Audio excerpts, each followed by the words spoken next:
ॐ अज्ञानतिमिरन्धस्य ज्ञानाञ्जनाशलाकाय चक्षुरुन्मिलितं येन तस्मै श्रीगुरुवे नमः।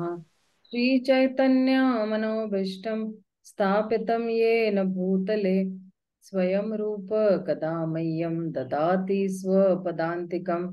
वन्देऽहं श्रीगुरून् श्रीयुतपदकमलं श्रीगुरून् वैष्णवांश्च श्रीरूपं साग्रजातां सहगण रघुनाथान्वितं तं सजीवं साद्वैतं सार्वभौतं परिजनासहितं कृष्णचैतन्यदेवं श्रीराधा कृष्णपदान् सहगणा ललिता श्रीविशाखान्वितांश्च नमो विष्णुपदाय Hello. कृष्णपिष्टाय भूतले श्रीमते Huh? स्वामीनिति नामिने। नमस्ते सरस्वते देवे गौरवाणी प्रचारिणे निर्विशेष शून्यवादी पाश्चात्य देश तारिणे। हे कृष्णा करुणा सिंधु दीनबंधु जगतपते गोपेश गोपिका कांत राधा कांत नमोस्तुते। तप्त कांचन गौरांगी राधे वृंदावनेश्वरी वृषभानुसुते देवी प्रणमामि हरिप्रिये। वाञ्छाकल्पतरुभ्यश्च कृपा सिन्धुभ्यैव च पतितानं पावनेभ्यो वैष्णवेभ्यो नमो नमः। श्रीकृष्ण चैतन्य प्रभु नित्यानंद श्री अद्वैत गदाधर श्रीवासादि गौर भक्तवृंद। हरे Krishna Krishna Krishna Hare Hare Hare Ram Ram Ram Hare Hare. So, dear devotees, I welcome you all for this wonderful Bhagavad Gita session that we have started last few weeks, and we were on the 27th shloka. We're supposed to start the 28th shloka where Arjuna is going to express his 5 arguments for not fighting the war. So he says over here, Arjun उवाच दृष्ट्वामेवं स्वजनं कृष्ण युयुत्सु समुपस्थितं सीदन्ति मम गात्राणि मुखं च परिशुष्यति. Translation: Arjuna said, "My dear king, my dear Krishna, seeing my friends and relatives present before me in such a fighting spirit, I feel the limbs of my body quivering and my mouth drying up." So Arjuna is now going to actually express that why he does not want to fight, because if you see in the previous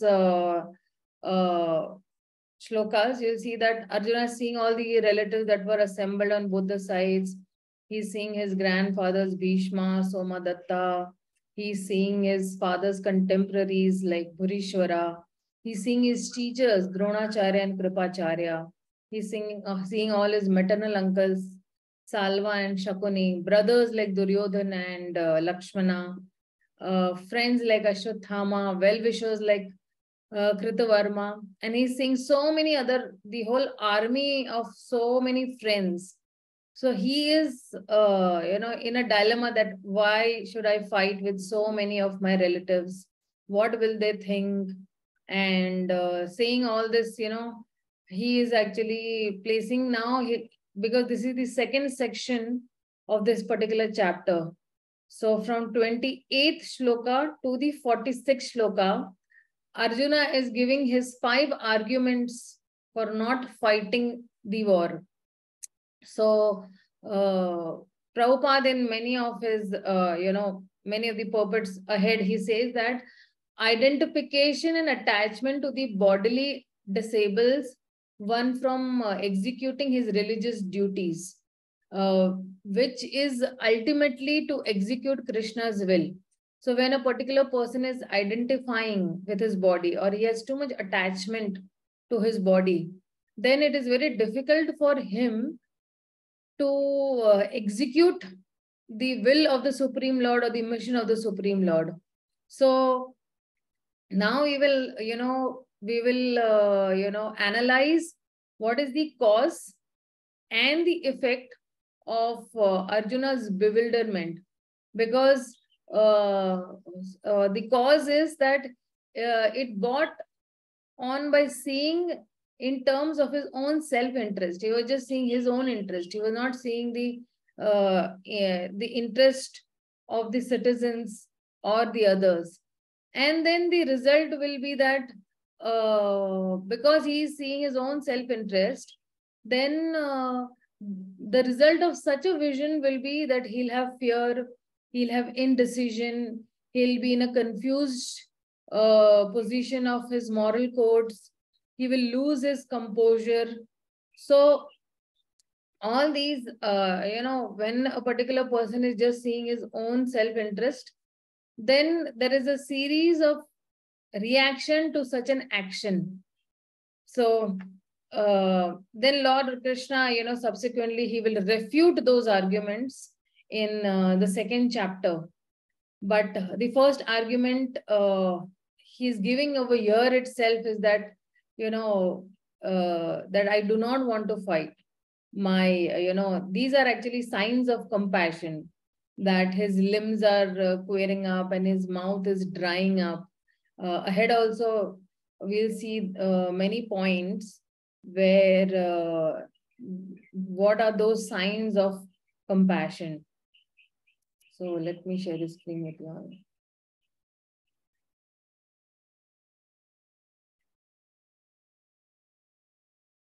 वेपतुश्च शरीरे मे रोमा हर्ष जायते गांडीवं समसत्ते हस्ता श्रमसते हस्तात् तच्चैव परिध्ययते. My whole body is trembling, my hair is standing on end, my bow Gandiva is slipping from my hand, and my skin is burning. So again, some signs of compassion. न च शक्नोमि अवस्थातुं भ्रमतीव च मे मनन् निमित्तानि च पश्यामि विपरीतानि Keshav. I am now unable to stand here any longer. I am forgetting myself. My mind is reeling. I see only causes of misfortune. O Krishna, killer of the Kesi demon. So I'll be primarily explaining from what Srila Prabhupada's purports are, and a little where the Acharyas, Srila Vishwanath Chakravarti Thakur, Baldev Vidyabhushan, they have given their commentaries. So it's like a mix of all these, commentaries, and we'll be explaining primarily from those commentaries and Srila Prabhupada's purports. So if you see over here, Arjuna is giving 9 signs of compassion. So he's saying that my limbs are quivering, my mouth is drying up, then my whole body is trembling, my hairs are standing on the end, my hands, from my hands, my Gandiva bow is slipping, my skin is burning, and my legs, are, not able to stand any longer because I'm impatient, and my mind is reeling due to weakness of the heart. So, and he's seeing only causes of misfortune. So these are some 9 signs which are there of, these are signs of compassion which Arjuna is giving. But if you see the causes of compassion in terms of different viewpoints, so compassion is due to, soft-heartedness also. A pure devotee has soft-heartedness also. So when this particular devotee has soft-heartedness, then why does he have that soft-heartedness? He has that soft-heartedness because of his unflinching devotional service to the Supreme Lord. Because when a particular person has unflinching faith in the Supreme Lord, then all the good qualities that are there of a devotee, then they all are seen in that particular devotee. So in the Srimad Bhagavatam, the 5th canto, 18th chapter, 12th shloka says that Yasyati Bhaktir Bhagavati Akinchana Sarver Gunes Tatra Samaste Suraha Harav Abhaktasya Kuto Mahad Guna Mano Rathe Nasti Dhavato Bahi. So he says that whatever the good qualities all the demigods possess, and whatever religion, knowledge, renunciation, they become manifest in the body of a particular person who has unflinching or unalloyed devotional service to the Supreme Lord Vasudev. So he's saying that Yasyati Bhaktir Bhagavati Akinchana. Akinchana means what? That without any motive. So devotional service will always be without motive. It's not like that I'm doing some barter exchange with Krishna, or I am doing some merchandising with Krishna. No. And I have just pure love for Krishna. I want to selflessly serve Krishna and his mission and his devotees. So if you see, you tried in the material world also, that if we have selfish relationships, those relationships don't last a longer. But when you have selfless relationships, then those relationships will last a longer. So whenever you're making any relationship, we should try to see that how selflessly will I be able to serve this person. Whether it is a material relationship between your relatives, your friends, or whether it is a spiritual relationship between devotees. So selflessness is the key to success for any relationship to run permanently, not only in this lifetime, but in the next lifetime also. Just give me a minute.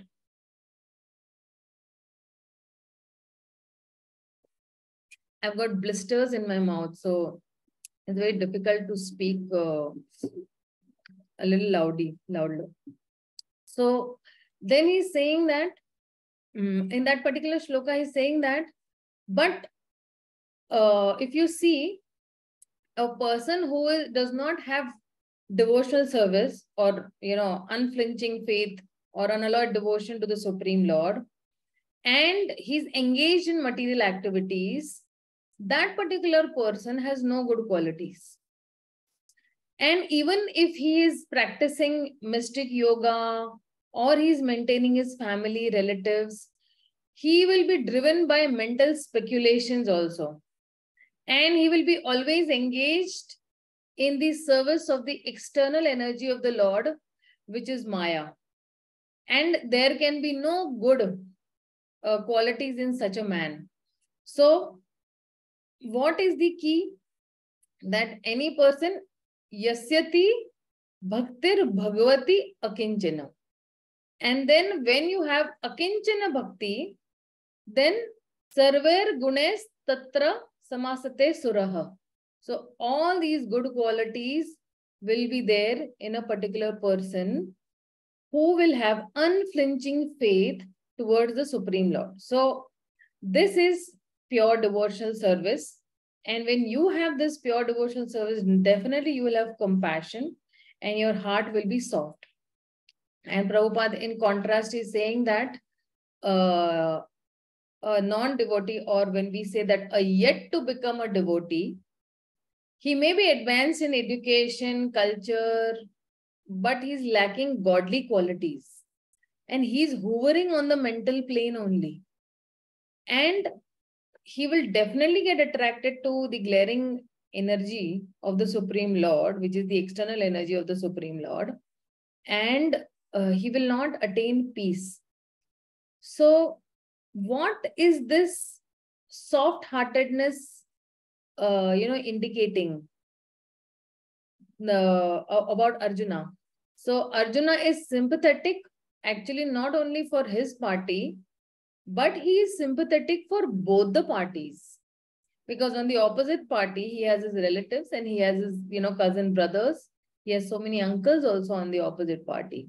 So that compassion is due to soft-heartedness of a pure devotee. Then second cause of compassion is actually a false compassion due to material fear, namely like loss of life. So this actually is indicating that if you see impatience, it is due to his the impatience that Arjuna was not able to stand on the battlefield. He's fearing. And his mind is also weak, because a weak-minded person will always forget himself, that who am I? What is my relationship with the Supreme Lord? Where have I come from and where do I have to go? This is the symptom of a weak-minded person, that he forgets himself, that he is the eternal soul who is the part and parcel of the Supreme Lord. And he engages himself into sense gratification because of weak-mindedness, that he's forgotten himself. That, okay, I'm a part and parcel of the Supreme Lord. I'm supposed to serve him. But right now, instead of serving him or serving the senses of Rishikesha, who's the master of the senses, currently I'm serving my own senses for my own sense gratification. So when he'll come out from this weak-minded tendency, then he'll be reinstated in his full glory. Then false compassion is, if it is due to material fear, then you will have excessive attachment also to material things. And that when you have too much of attachment to material things, then you become bewildered. Why? Because you want to gain those material things, but since you have lost your own, you have lost the discrimination of knowing your own identity, you've forgotten yourself. So that is why when you forget yourself, then the jiva will always be in a bewildered condition. Till the time he does not know. See, currently we all, if you see with us, we have so much of clarity in our life, that I am a part and parcel of Krishna. I need to, do my bhakti. I need to serve the Supreme Lord. I need to move ahead with this. Oh, sorry. I need to push this movement ahead, right? So there is a lot of clarity. Why? Because the mind is not weak. The mind knows that I'm a part and parcel of Krishna. The mind knows that I have to serve Krishna. The mind is not bewildered. Why? Because there is a lot of clarity in terms of knowledge. Maybe we might not be following certain things. That's pretty okay, because every person has his own conditioning, and with that conditioning, he tries to move ahead in Krishna consciousness. So that is pretty okay. That's pretty acceptable, that a particular person goes at its own pace towards the Supreme Lord, but at least he has chosen that path to move towards the Supreme Personality of Godhead. So that is the positive sign with devotees, that at least they are not bewildered in any condition. So if there is any bewildered in any sort of condition, they have clarity that, okay, I need to get out of this. So sometimes momentarily you can see that conditioned soul might be bewildered, but Krishna knows how to get him out of that bewilderment. Why? Because that soul is surrendered to the Supreme Lord. So this is the second cause of compassion, false compassion because of material fear. Then, then he's speaking about even trembling. So there are two kinds of trembling or standing of hairs. There is one spiritual ecstasy, and there is material fear also. So in both the conditions, and if you see in spiritual, ecstasy, your hands start shivering and you're so happy, and there are tears flowing from your eyes in spiritual ecstasy. To some extent, even your mouth will also, stammer, because the throat is choked up so much with love of Krishna that many times it is difficult to even bring out the right words from the throat or straight from the heart. So that is called great spiritual ecstasy. When you say two kinds of trembling, then you say it is spiritual ecstasy. But there is another, trembling, which is out of great fear under material condition. So to give an example, for example, a particular person who's trading in shares.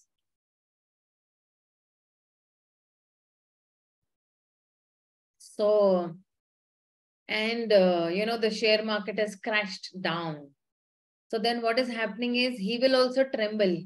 He will also have material fear. Now what will happen? I've invested so much of money and so much of my money is blocked into shares.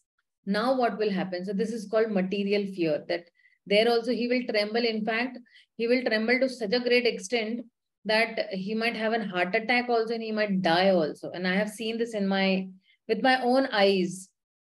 That once I had gone with my father to the stock market, and one of our family doctors, and my father was actually waiting for him to have some conversation. So he said, "You come into the stock market, I am over here." So I had also accompanied my father.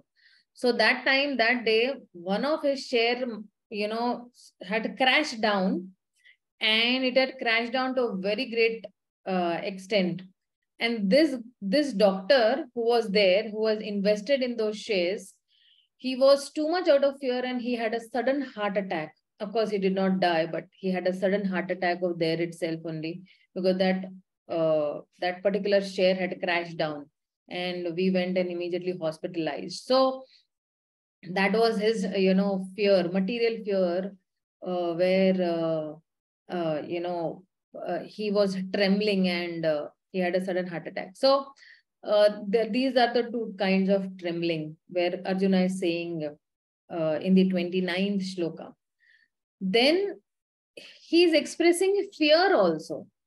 So what fear is he expressing? So even in the, if you see in the 11th canto, where Maharaj Nimi, when he's meeting the Navayogendras, he's expressing, he says that Bhayam Dvitiya Abhinivesh Syad Syad Dishat the Pattesya Viparyat Smriti Tanmaya to Buddha Abhajet Tatam Bhakte Eshwa Guru Devatma. I don't remember that shloka too properly, but this is almost, you can say, he's saying that Bhayam Dvitiya Abhiniveshata. Bhayam means fear. And Dvitiya means, which is something other than the Supreme Lord. If you have Bhay other than the Supreme Lord, Abhiniveshata, because of that absorption of something else other than the Supreme Personality of Godhead. Just give me 1 minute. I'll just remove that shloka. I think I remember that shloka.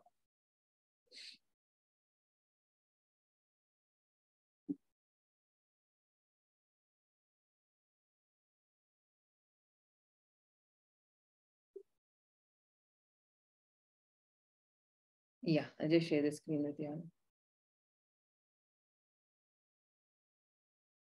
Yeah, he says the Bhayam Dvitiya Abhiniveshata Syat. Okay, so he's saying that Bhayam, fear, Dvitiya, that something seeming to be other than the Lord, Abhineshit, because of absorption. So if you're absorbed in anything else other than the Supreme Lord, then what will it do? It will arise, okay, from the Supreme Lord for one who has turned away.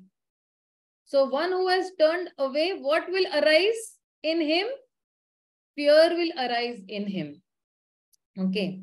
And then why will that fear arise?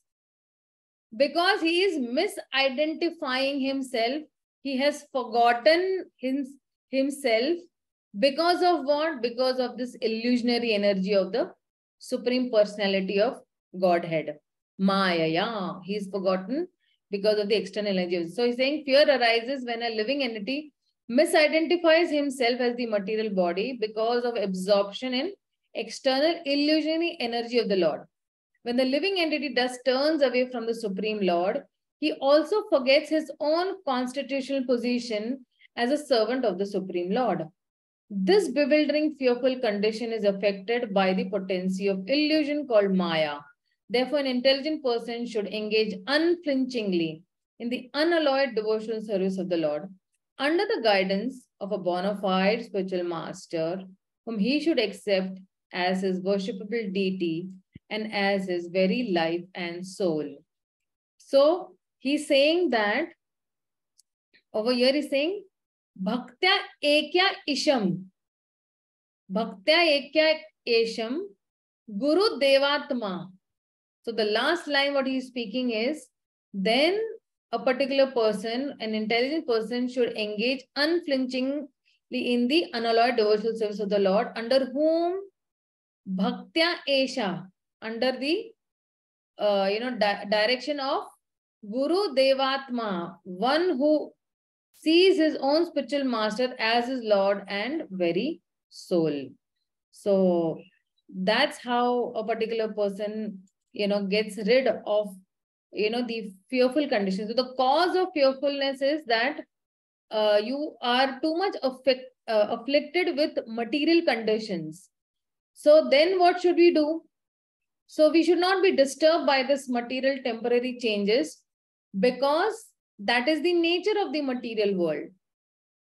It is dukhalem ashashvatam. Ashashvat means this material world is full of miseries and it is ashashvat. Ashashvat means temporary. So then Arjuna is saying that what are these causes of misfortune? So the causes of misfortune will be that there is only pain and frustration. So if you see you'll see around you also, there are many people who are in pain, who are very, depressed, who are very bewildered, who are always in an anxiety, who have sleepless nights. So what is the cause of that pain and frustration? And because that is their misfortune, we should not be laughing, of course. We should be compassionate and we should pray for them. But immediately, you can recognize that, okay, the cause of this particular person's pain and frustration is that this particular person has forgotten the Supreme Lord. He's not connected to the internal energy of the Supreme Lord. He's not in the service of the Supreme Lord. He's forgotten the Supreme Lord. And that is why this particular person is in pain and frustration.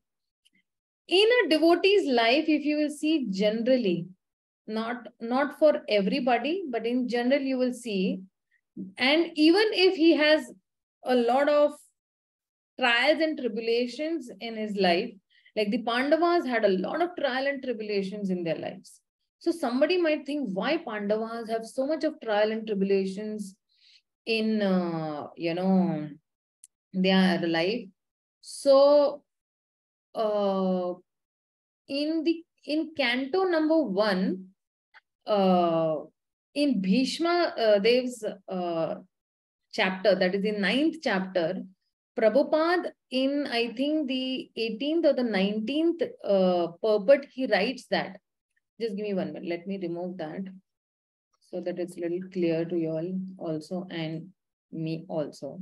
Because when I'm teaching, I'm also understanding what I'm teaching. So we were just seeing this yesterday night, because Lakshminarayan Prabhu and Sushil Prabhu will be able to understand this more better, because we were just discussing this.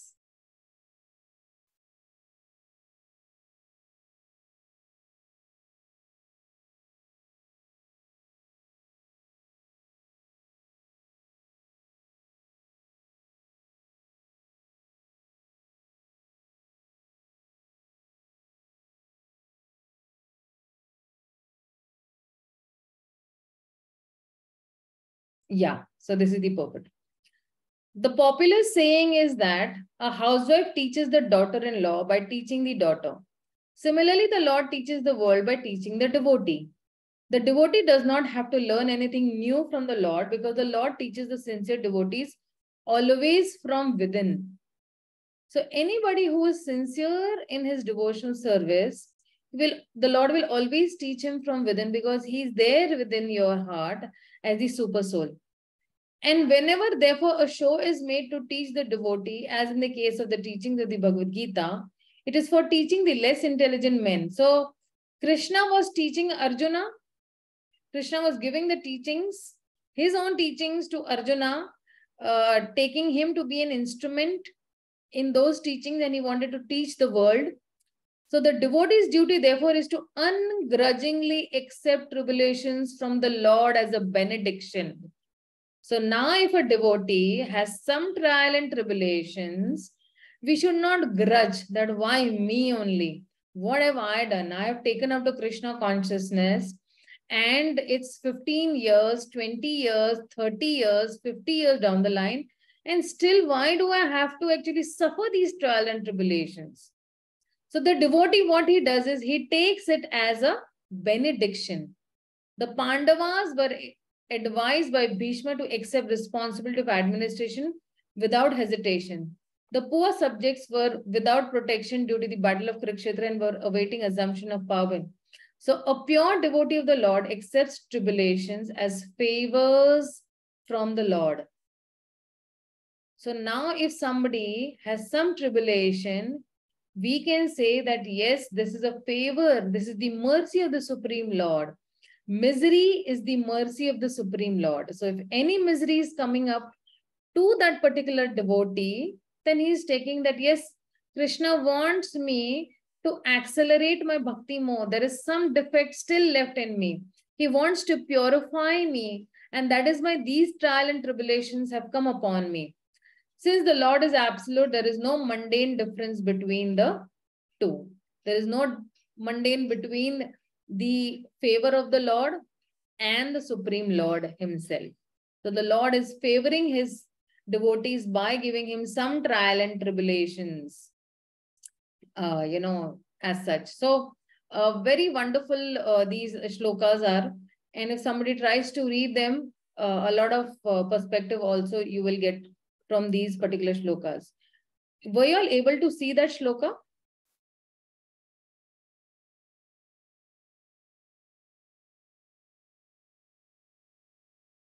Hare Krishna, were you all able? No, Mataji. No, Mataji. I think I didn't share. Okay, I'm sorry. I'm sorry. Let me share that shloka. I beg apologies. I really beg apologies. Yes, can see, Mataji. Yeah, so this is not the shloka. This is, so you all can mark in your rough books or whatever notes you are taking. 1.9.16 and 17. These are the two shlokas that I had discussed. So the popular saying is that a housewife teaches the daughter-in-law by teaching the daughter. Similarly, the Lord teaches the world by teaching the devotee. Okay.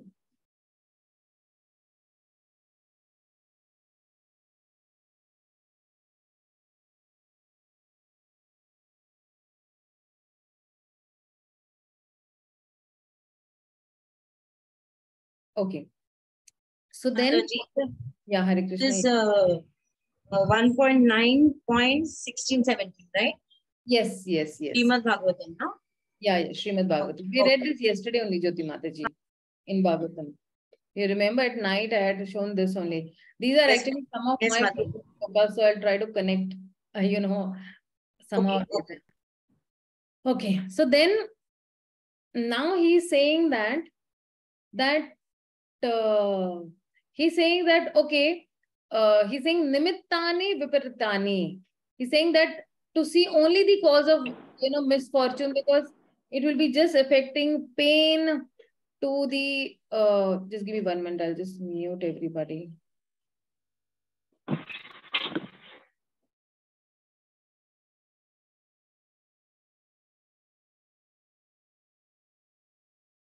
Yeah, so he's saying that there will be no happiness also. So not to be happy even after he will get victory.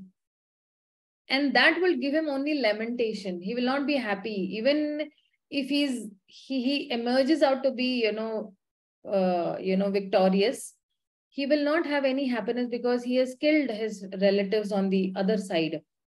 And then he will have, frustration also.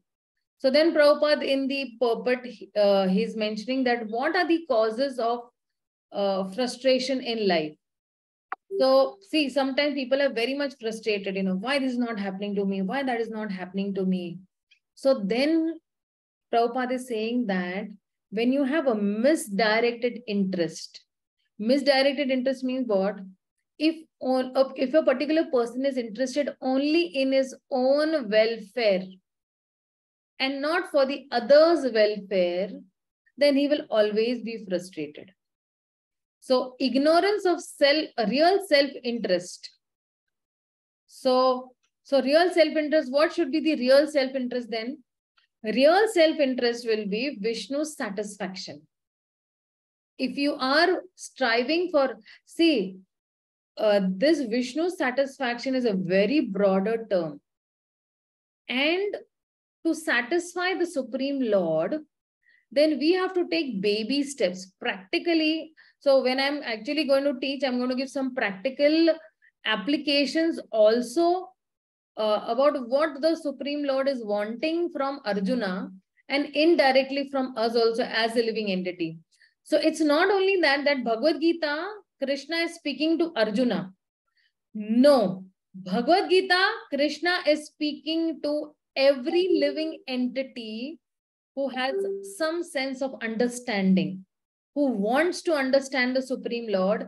He is speaking to everybody. So whenever we are also reading the Bhagavad Gita, we should understand the Supreme Lord is directly speaking to me through Arjuna. And Prabhupada's purports are an exact,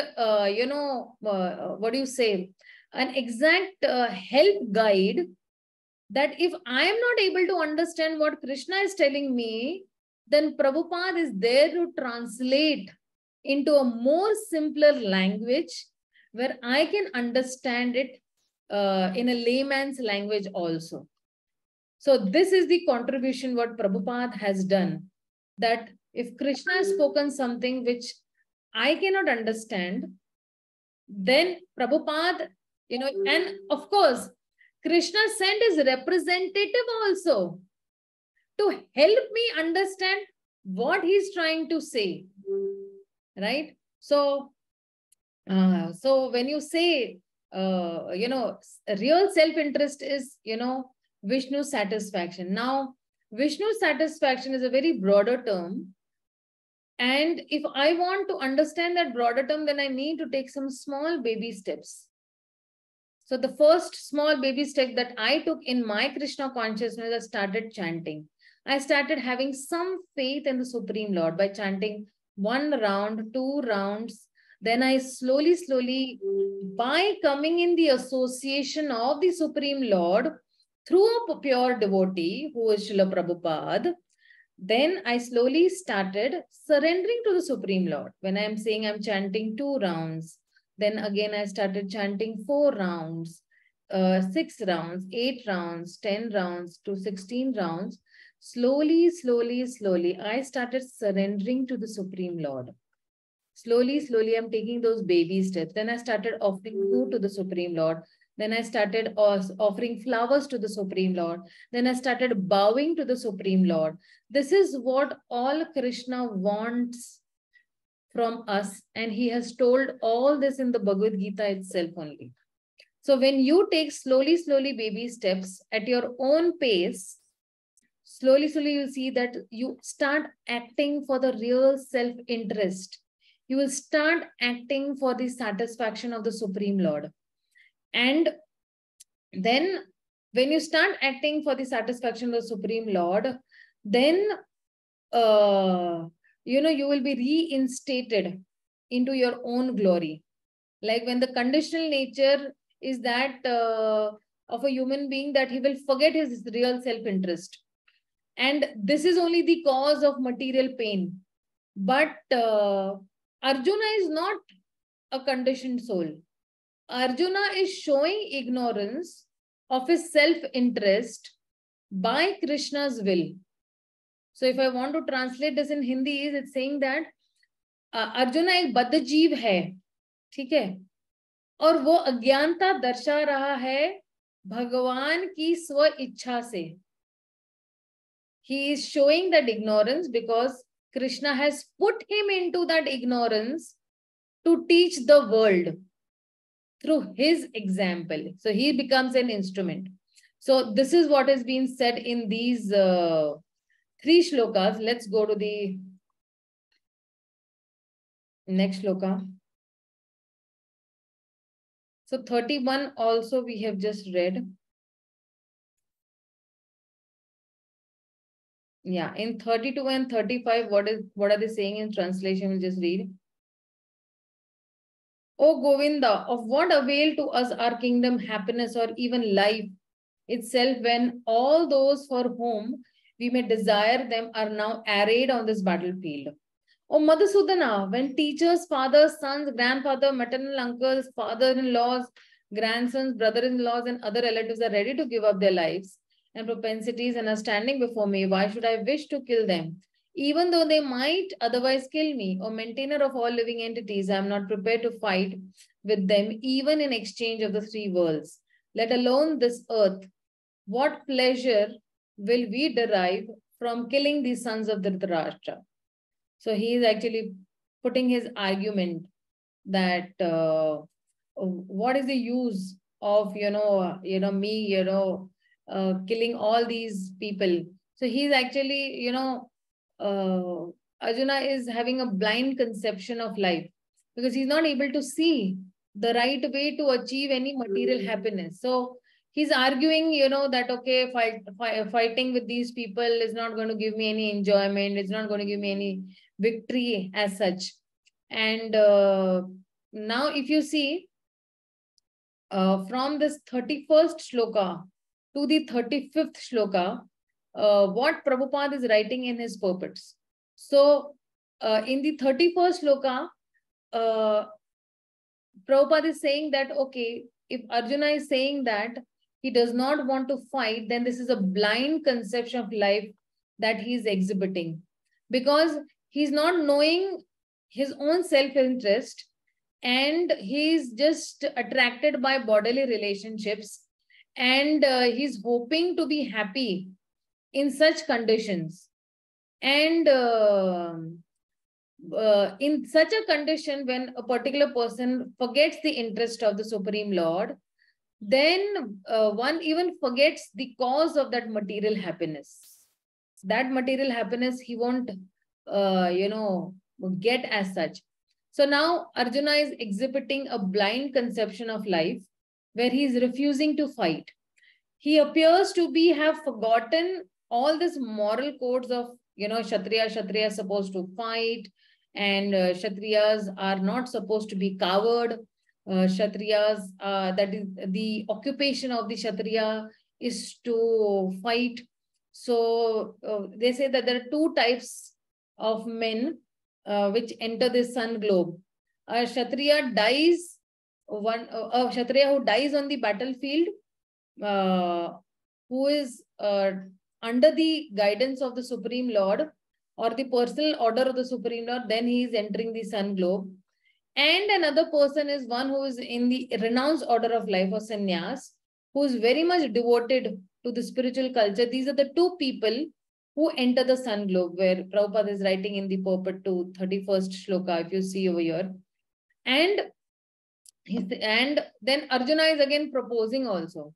He's saying that, no, I'm very much reluctant to kill my enemies, and what to speak, of the relatives that are there. And I will not get any happiness in this life at least. So the analogy that is given by Prabhupada,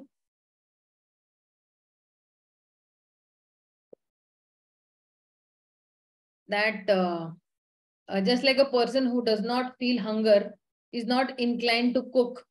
So a person who is not inclined to fight will not fight. So Arjuna is thinking that it is better to go to the forest and live, in a secluded place, a life full of frustration rather than to fight. So he wants to escape because his sole opportunity in gaining a kingdom lies in fighting with his, relatives or his cousins, brothers, which he does not want to do. So he wants to escape his duties as a Kshatriya. So many times, people want to escape their duties under the pretext of doing bhakti. And I have seen many such examples where people under the pretext of bhakti, they stop earning, they stop, supplying the basic necessities also to their family members.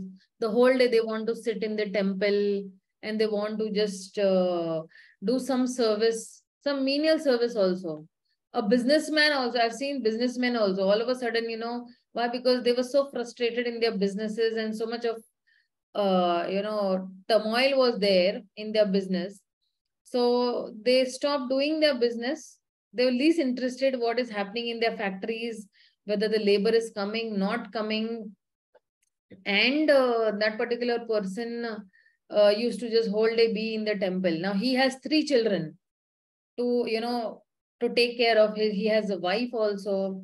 He has his parents also who are in the same house, right? So, a good amount of members, 5 members, and he's the, 4 and 2, 6, and he's the 7th person. 7 members to maintain. And the whole day, if he wants to sit in the temple and do some service, then that's really not valid. Okay, so we'll be seeing these examples more, that why a particular person should be doing his own duty, his own swadharma. Then in the 32nd and the 32nd, 33rd, 34th and 35th shlokas, if you see over here,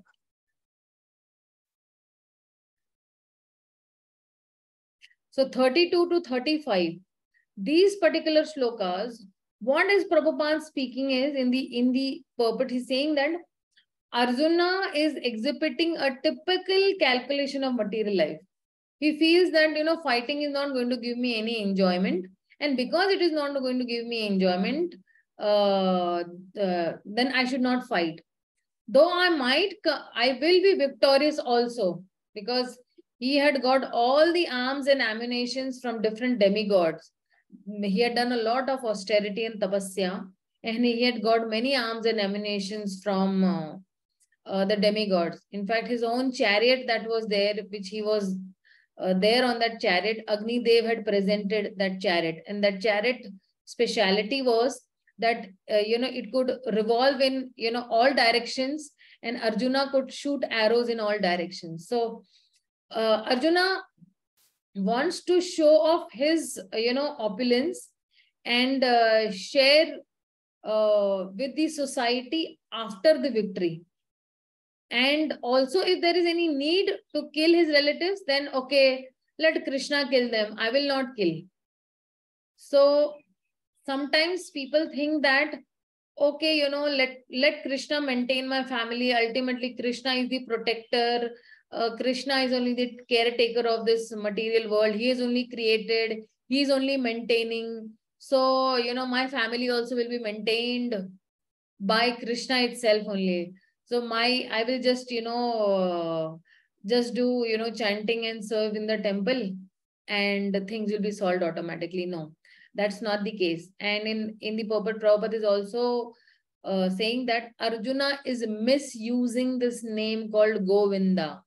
So Govinda means Krishna is the object of all pleasures for the cows and the senses. But what Arjuna indicates by addressing Krishna as Govinda, he's indicating that Krishna should understand what will satisfy Arjuna's senses. Many times, we think that why is not Krishna understanding me, what I want? Why, he's not understanding that, I want so and so things in my life. My life will be happy if I get so and so things. So Arjuna is thinking that Krishna will be my order carrier, or Krishna has to understand me. But what is the right understanding? The right understanding is that we should understand Krishna and we should be satisfying Krishna's senses. So, many times people have a very material understanding of God.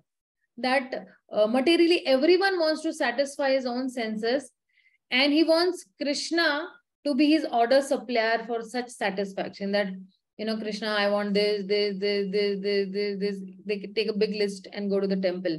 So then, the right conception of Govinda will be that Lord will satisfy the senses of the living, entities or the jiva as much as they deserve, but not to the extent they may covet. So whatever they deserve, Krishna will satisfy only that much, only what they're deserving. And this word Govinda is not meant for satisfying our senses. The right conception of Govinda is that we need to satisfy, we need to try to satisfy the senses of the Supreme Lord Govinda without desiring to satisfy our own senses. And then by the grace of Govinda, all the desires of the jiva will be satisfied. So first step the jiva has to take in satisfying the senses of the Supreme Lord Govinda. And then whatever we deserve, to that degree, the Supreme Lord will satisfy the senses of the living entity. Right? So that is the exact word of Govinda. In fact, there is a lot of explanation to this word Govinda, but maybe some other time we will. But I want to just continue with this purport. So Prabhupada now is comparing a very typical calculation of material life and a transcendental life, or a bhakti life, you can say. Material life is what? In material life, there is a show-off tendency. Everyone wants to show his opulence to his friends and relatives. But over here, Arjuna is fearing that they all will be, killed. So what is the use of showing? And what is the use of me being called a good man? Because Arjuna did not want to kill his relatives. And even if there was any need to kill them, he desires that Krishna will kill them and he should not be involved in that sinful activity.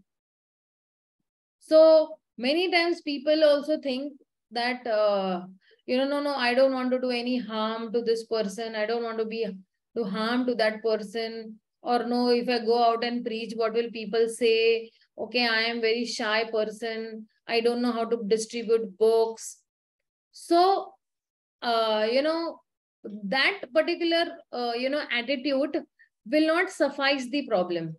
So this is a material, conception of life. Then what is the transcendental life? Transcendental life means, or the spiritual life that you can say, is that spiritual life is that the devotee wants to satisfy the Lord's desire. Okay, what is the Lord's desire? The Lord's desire is that he wants that I should bow down to him. Okay, I bow down to him. The Lord's desire is that I should worship him. Okay, I worship him. The Lord's desire is that I should think of him 24/7. Okay, I will follow this. That I will think about the Supreme Lord 24/7. The Lord wants that I should be friendly to everybody. I should not have any, enemies. The Lord wants that I should be humble and tolerant, because all this is given in the Bhagavad Gita. I'm not saying anything of my own that what the Lord is desiring. Bhagavad Gita subsequent chapters, if you see the 12th chapter, the 13th chapter, the Lord is giving his own desires. That, okay, do this for me, do that for me. The Lord is directly demanding from the living entity. Now, whether the living entity wants to follow or does not want to follow, that depends on him and his own free will. So he can, Lord willing, accept all kinds of opulences for the service of the Lord.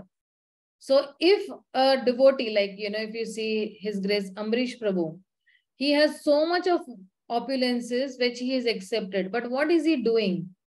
He is giving that same opulence, whatever he has, whatever wealth he has, he is putting that into fulfilling Srila Prabhupada's dream of the Vedic planetarium in Sri Mayapur Dham.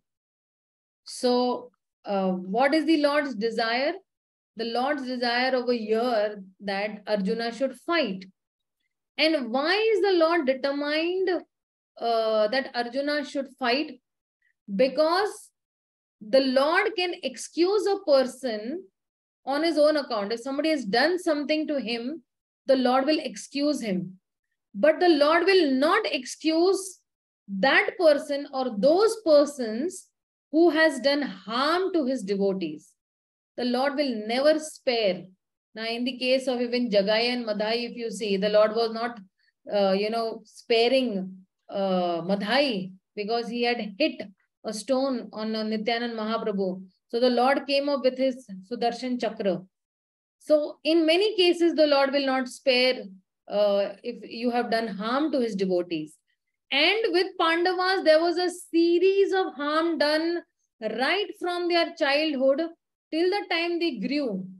And the worst of all was where Draupadi was, in the court in front of all men. She was burnt into that particular court to be stripped.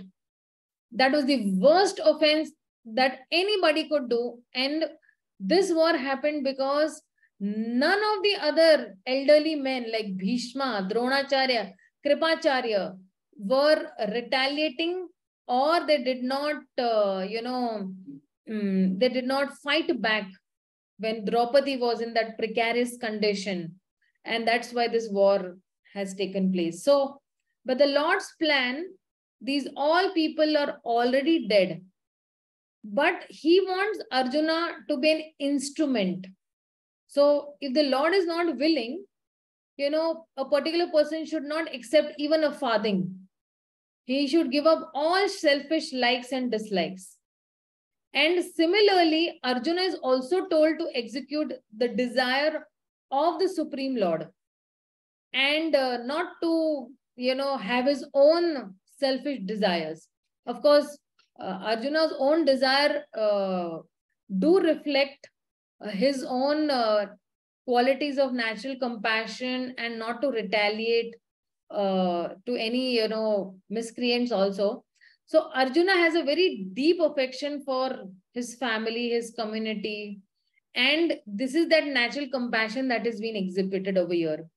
And because Arjuna is when Prabhupada is writing a natural devotee means it is in his blood. It is in his blood that he's naturally being a devotee. Naturally, he has compassion. Naturally, he has, tolerance power. Naturally, he is humble. So he does not have to, in our, at least in my case, okay, I have to pose that, okay, I'm very humble. I have to pose that I'm a very tolerant person. But in the inner core of my heart, I know that I'm not humble.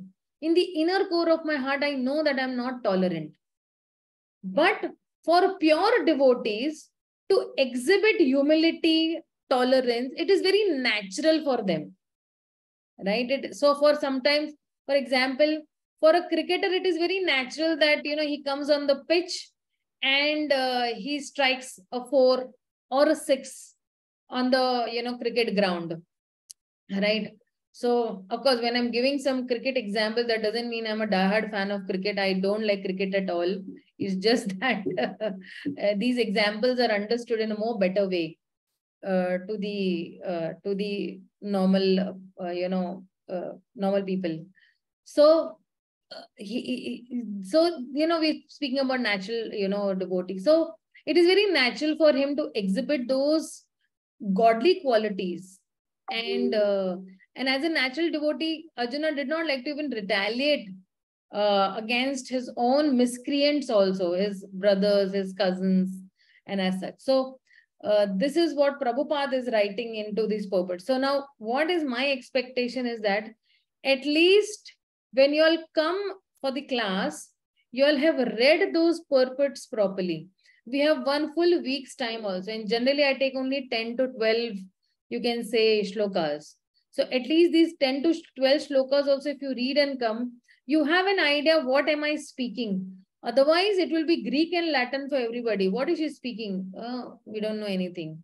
So whenever you all come to the class, please read these purports and come, so that it is very easy for you to understand Prabhupada's purports. And see, if you see, primarily I'm speaking from Prabhupada's purport. Maybe here or there, a little bit I might speak from Srila Vishwanath Chakri Thakur's commentaries or Baldev Vidyabhushan's commentaries. But primarily I'm speaking from Srila Prabhupada's commentaries only, the purports only. So, okay, let's go to the next after this.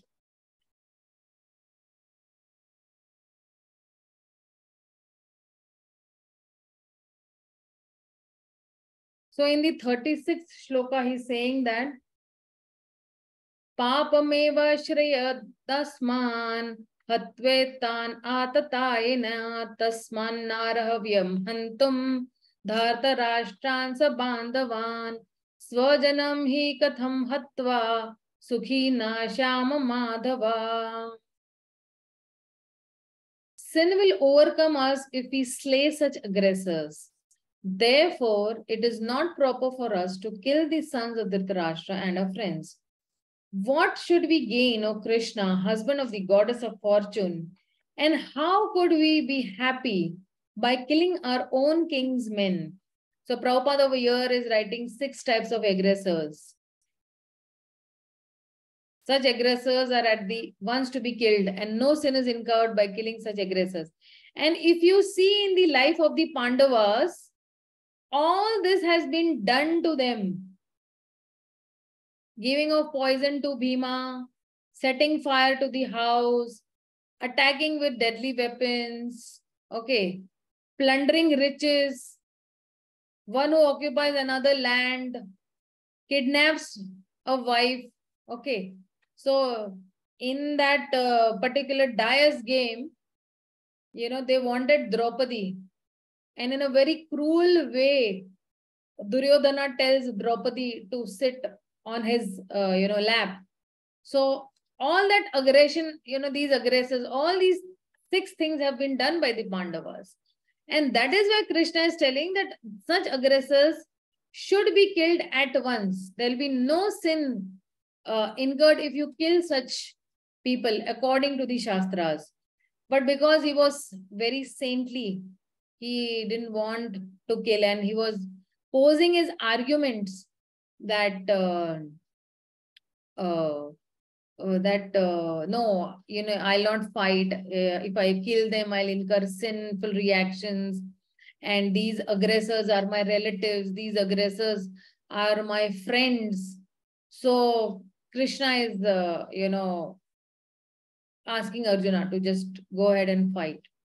And in the next text, he's saying that Yadyapi ete pashyanti lobhapata chetasa kulakshaya kritam dosham mitra drohe cha patakam katham nagnenam asambhi papad asman nivartitam kulakshaya kritam dosham prapashya dibhir janardhana. O Janardhan, although these men, their hearts overtaken by greed, see no fault in killing one's family or quarreling with friends, why should we, who can see the crime in destroying a family, engage these acts of sin? So, over here, Arjuna is giving his argument. Arjuna is saying that, okay, these are the 6 kind of aggressors, but Arjuna is favoring forgiveness. He's saying that we should forgive them because if they kill and I kill, what is the difference between them and me? Sometimes, we also argue, जाने दो, उसने ऐसे किया, मैंने भी ऐसे किया, तो क्या, हुआ, मेरा और उसमें फर्क क्या है? And we give, so these 6 type of aggressors that are there, they should be immediately killed. So why is Arjuna favoring forgiveness? On what grounds is he favoring forgiveness? He is favoring forgiveness on the grounds of religion and his own saintly behavior, on the basis of Dharma Shastra. Because see, these aggressors that were there, his relatives or who are his seniors, they have a very unique position. Okay. It is Bhishma who is there, who's Dronacharya, who's his teacher, and Duryodhana is his cousin brother, right? Tau ka beta hai wo. So he's forgiving on account of his saintlessness. And Arjuna is considering that why to risk life, for some temporary pleasures and some temporary kingdom, because when I die, I'm not going to take this kingdom back with me. So that for that temporary thing, why should I risk the life and, eternal salvation also for temporary pleasures? And this is what Arjuna is wanting. So now this is a wrong understanding of forgiveness, what Arjuna is exhibiting. Then what is the correct understanding of forgiveness, or to be a saintly person? Because a saintly person's attribute is that he forgives. Like, you know the story of Brahmana, where that particular, what was that, scorpion? He came and he bit him many times, but every time that Brahmana is taking that scorpion and is pushing him in water, the scorpion again is coming and is biting. So the saintly people have this good quality of forgiving. So the correct understanding over here about forgiveness is that saintliness is not justified for a Kshatriya. Kshatriya cannot be saintly. The Brahman can be saintly, but a Kshatriya, if he starts becoming a saintly person, then there will be attacks. So for example, I'll tell you. We have currently, this war going on between, India, Pakistan, and India, China, and, our Jawans are there on that border on both the sides, right? Now, if a Jawan thinks, oh, even if I have a family, even the Pakistanis have a family, even the Chin people have a family, then if I kill that particular, people, even my family will be killed, better not to fight. So that particular Jawan, his duty is to fight. He's a Kshatriya. He has to fight. Over there, he cannot become emotional on the border and not show his saintliness. So, Prabhupada is comparing in Ram Rajya. Lord Ram gave sufficient lessons to Ravana, who was an aggressor. Why? Because he had kidnapped Lord Ram's wife, Mother Sita. So that is why, for a Kshatriya, he should not have this, quality of forgiveness. When there are such aggressors who have come and caused harm to them, so such aggressors should not be forgiven.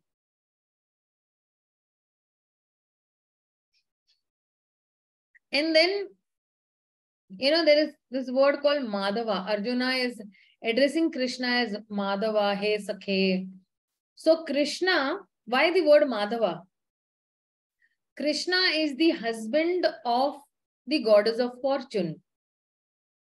And so Krishna should not cause any action which will bring misfortune to Arjuna. So if you see Arjuna's saintlessness, what is his, sadhutva or saintlessness? He's saying that Arjuna, though he's considering, all the evil consequences that are there, he's revealing his saintliness, right? So he's thinking that, okay, I have an obligation, not to refuse when challenged on the battlefield, because it will have a binding effect when the effect is not good or not otherwise. Or Arjuna is considering that, no, he's not obliged to fight. Why? Because there are relatives on the other side. So this type of saintliness of Arjuna is condemned. Krishna will actually chastise Arjuna. So then, later on, again, Arjuna is presenting his next argument. So till now, we have seen 3 arguments. So what are those 3 arguments? First is that he has compassion, right? from 28th shloka to 30th shloka, Arjuna's first argument was that, okay, I have compassion for these, people. And we saw what are the causes of compassion and all. Then his second argument in shloka number 31 to 35 is saying that, okay, there will be loss of enjoyment. Nobody will be able to enjoy. Neither that party nor this party will be able to enjoy. Then from the 36th shloka to the 38th shloka, he is presenting his third argument that no, he has fear of sinful reactions. That, fighting will incur sinful reaction. So why? Because all those, aggressors that were there, they have their own unique position. And now Arjuna is, putting forth his fourth argument. From 39th shloka to 43 shloka, Arjuna is going to put his fourth argument that, there will be destruction of family traditions. That fighting will cause family destruction. So let's see what Arjuna is saying over here.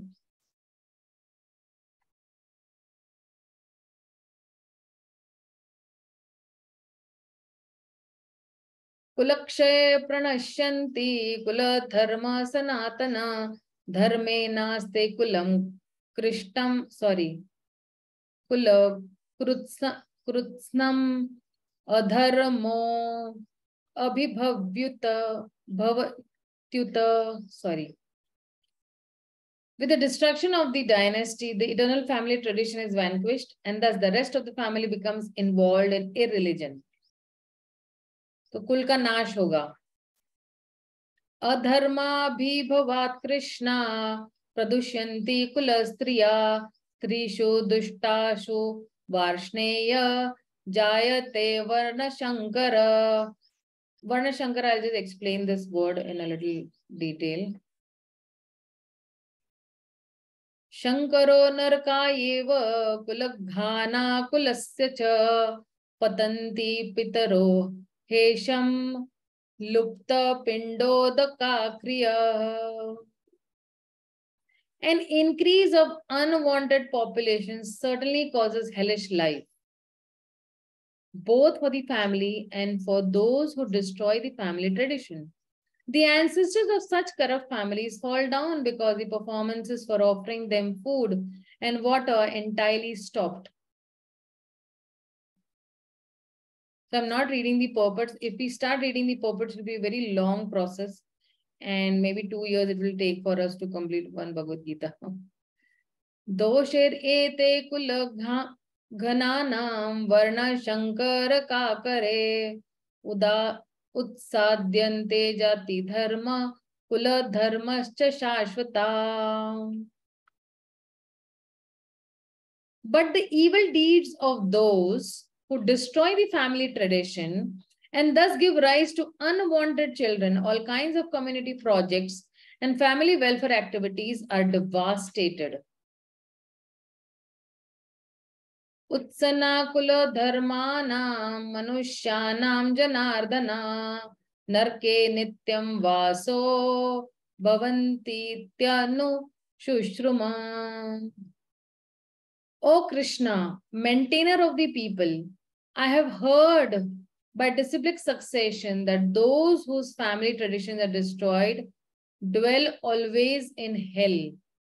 So Arjuna is actually giving this particular fear in all these shlokas that fighting will cause family destruction. And there is he's giving a series of series of sequences he's giving. He's saying that, when there is a death of elderly people, then the whole dynasty will be destroyed. That's the first sequence he's saying that, okay, all these elderly people will be there, and then Kula Nasha, the whole dynasty will be destroyed.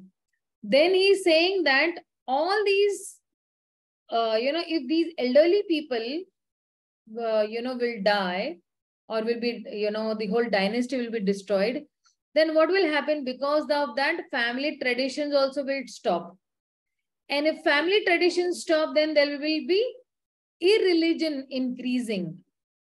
In the 39th shloka is saying that with the destruction of this dynasty or the kula, then this entire family tradition will be vanquished. And the rest of that family that is living, they will actually become involved in irreligion. Then he's saying that women also will be polluted. In the 40th shloka, he's saying that when irreligion will be prominent, then women in the family also will be polluted. And why women will be polluted? Because women will become widowers, and because they do not have any protection from their men or their husbands or their brothers or their fathers, then what will happen? Then irreligion will be prominent. Why? Because these women will actually try to indulge themselves into prostitution. So Chanakya Pandit says that women need protection. They need protection at 4 stages. When a girl is born, she needs first protection from her father. When she gets married, then she needs the protection from her husband. When she becomes old, then she needs protection from her children. Right? So all these stages, a woman needs protection. So why women need special protection from men? Because now all the women on this forum, please, bear with me whatever I'm saying, because Krishna is telling this truth. And it is written in the Bhagavad Gita. Okay. So he's saying that why women need special protection? Because women are less intelligent, women are not trustworthy, and women are prone to degradation. Degradation means falling down from their position as a chaste woman. So then if these women are protected by engaging them in the religious principles, either under a father, husband, or a son, then they will be protected properly. Then they will not be less intelligent, trustworthy. Because Prabhupada also says in the teachings of Queen Kunti, the most intelligent women. So who are these most intelligent women? Those women who take up to Krishna consciousness are the most intelligent women. Those women who take up to Krishna consciousness are always trustworthy. Why? Because they trust the supreme truth, then they are trustworthy. And because these women have taken up to Krishna consciousness, it is very much sure that they will not be prone to any degradation from their position. So degradation means what? If I am a daughter, if I'm a mother, if I'm a sister, if I'm a sister-in-law, and if I indulge myself into prostitution, then I'm bringing defame to all these members of my family. So that's how the women get degraded from their position. So now, if they are protected by their fathers, husbands, and sons, then by engaging in religious principles, then a woman can make that house. Okay, so women can make or break.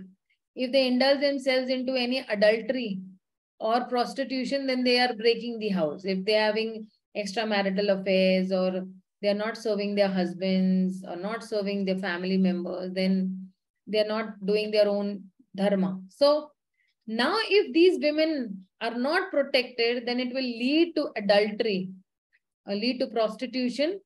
And then the children who are born from such women will be Varna Shankara.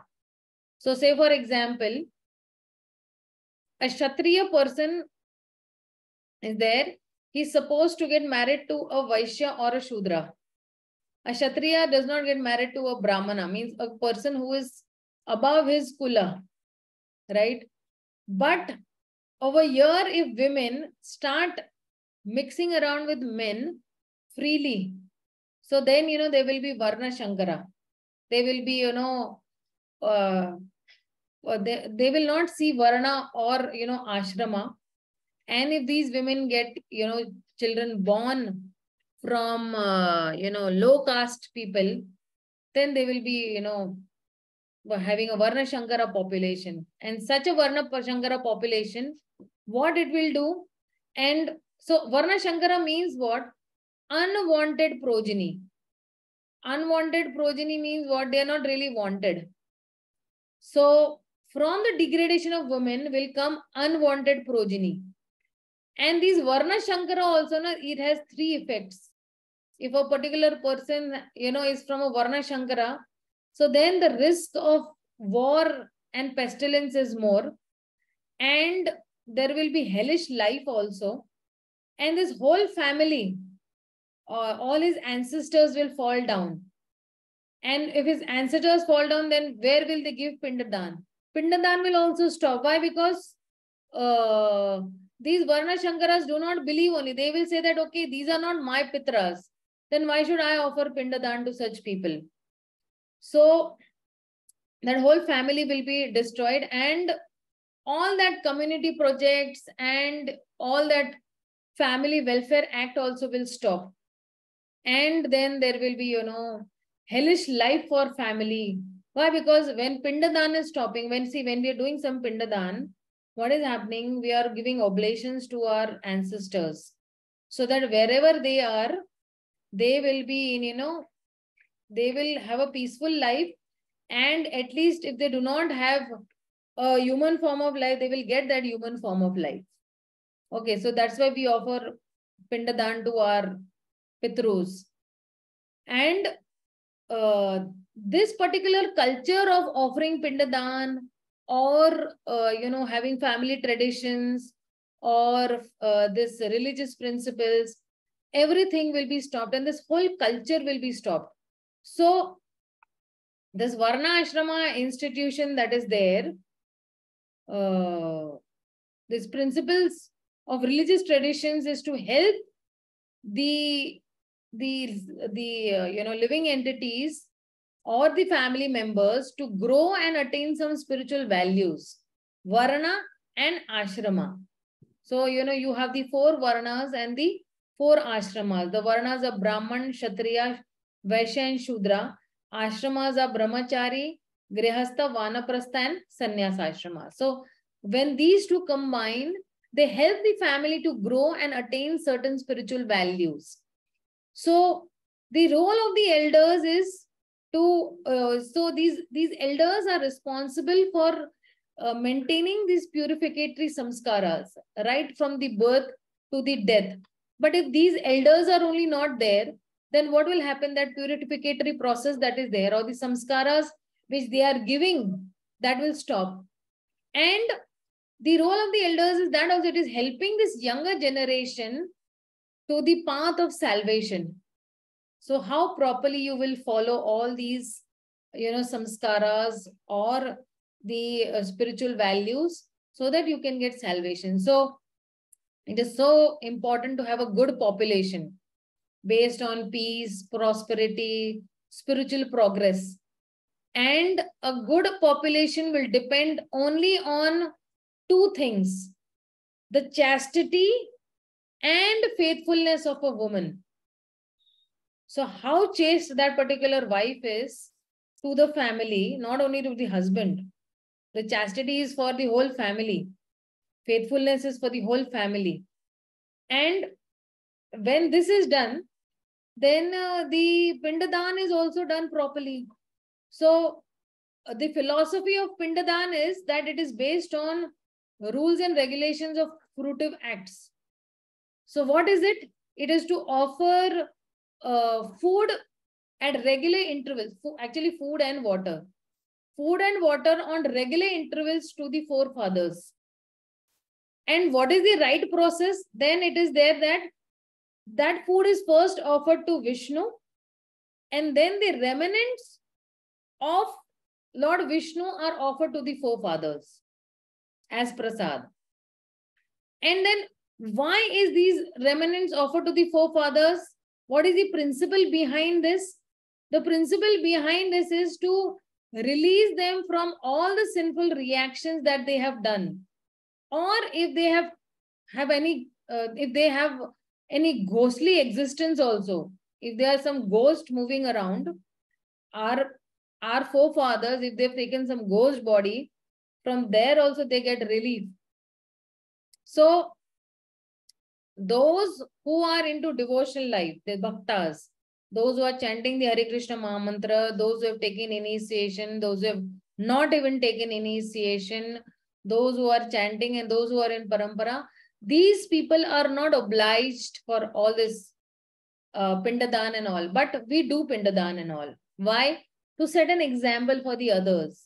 That see, I am offering oblations to my forefathers. So why, and there is a reason also that why devotees are not obliged.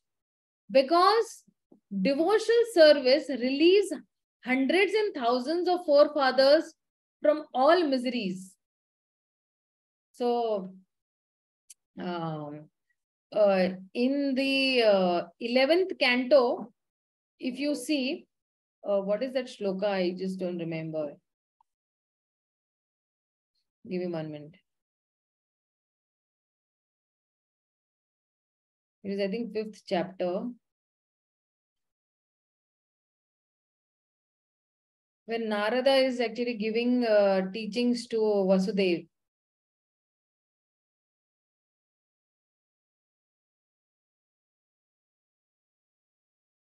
Give me 1 minute, okay?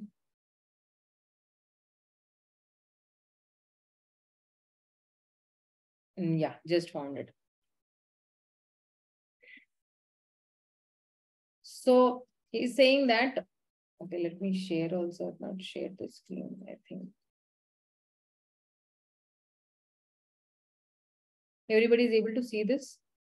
He's saying that Devarashi bhuta pa nrinam pitram na kinkaro nayam rini cha rajana sarvatmana yah sharanam sharanyam gato mukundam parihatya kartam. Think, O king, one who has given up all material duties and has taken full shelter of the lotus feet of Mukunda, who offers shelter to all, is not indebted to the demigods, great sages, ordinary living beings, relatives, friends, mankind, or even one's forefathers who have passed away. Since all such classes of living entities are part and parcel of the Supreme Lord, one who has surrendered to the Lord's service has no need to serve such persons separately. So, one who is not surrendered to the devotional service, then he has many material duties to perform. Okay. So, but one who has, so even ordinary conditioned soul is the recipient of innumerable benefits given by demigods like sun, moon, wind, and rain and all. So in the Bhagavad Gita, it is stated as Thanena Evasa, one who does not reciprocate with demigods by offering them sacrifice in stena, or is a thief. Similarly, living entities such as cows are providing us innumerable delicious and nutritious foodstuffs. When we wake up in the morning, our mind is refreshed by the sweet singing of the birds, and on a hot day, we enjoy the cool shade and breeze of the forest trees. We're accepting service from innumerable living entities and we are obliged to repay them. Apta means one's own family members to whom one is certainly obliged according to normal morality, and Nrinam means humanity. Nra se Nrinam aata hai. Until one becomes a devotee of the Supreme Personality of Godhead, one is certainly a product of the society. We receive mundane education, culture, so we are indebted to also see people. So we are indebted to our forefathers, ancestors, who carefully preserved moral and social conduct so that their descendants, could live peacefully. Therefore, the word Pitranam or forefathers indicate our debts to previous generations also. But those who are the members of Krishna conscious societies are sometimes criticized by material person for giving such too much attention to Krishna rather than working to fulfill all the above mentioned obligations. So sometimes people criticize, "Are tum pitrudan nahi kar rahe ho, tum pindadan nahi kar rahe ho. You are not doing this for your ancestors." So we are also criticized. And that is why, though we know the philosophy that we are not obliged, but we still, give oblations to our forefathers. We still do Pitradan, Pindadan, so that to set a right example. Otherwise, people will think that Krishna consciousness means without any activity. You just sit in one place and, you just chant or meditate on the Lord. So in reply to this, Bhagavatam says that Yatha taror mula nischena tripyanti tat skanda bhujo shakaha. If one waters the root of a tree, automatically all the branches, twigs and all. So there is no need for any effectiveness in separately pouring water on the branches, twigs, or the leaves of the tree. The water is to be placed on the root. Similarly, food must be placed in the stomach, from where it is automatically distributed to all the parts of the body. So it is foolish to try to nourish the whole body by rubbing food separately on all the bodily limbs. Aapne, save liya and you're rubbing, okay, my hand gets nourished, my forehead gets nourished. No, that's foolishness. Similarly, the Supreme Person of Godhead, Krishna, is the source of all existence. Everything is emanating from Krishna. Everything is maintained by Krishna. And at the end, everything will merge to rest in Krishna. The Supreme Personality of Godhead is the supreme benefactor, friend, provider, protector, well-wisher of all the living entities. And if he is satisfied, then automatically the whole world will become satisfied. All the forefathers also will become satisfied. All the limbs also will be strengthened. And when the food is properly given to the stomach, or the oblations, or when we are offering oblations to the Supreme Lord Vishnu.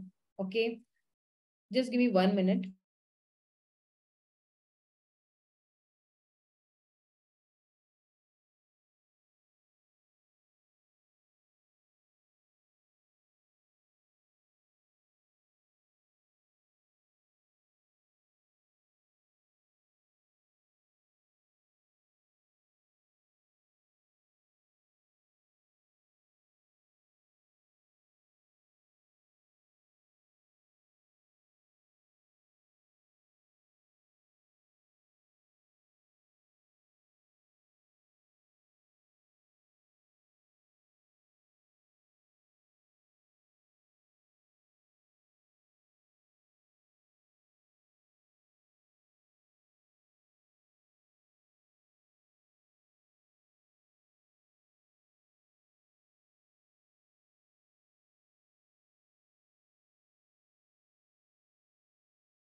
I beg forgiveness. This is a very important call that I had to take.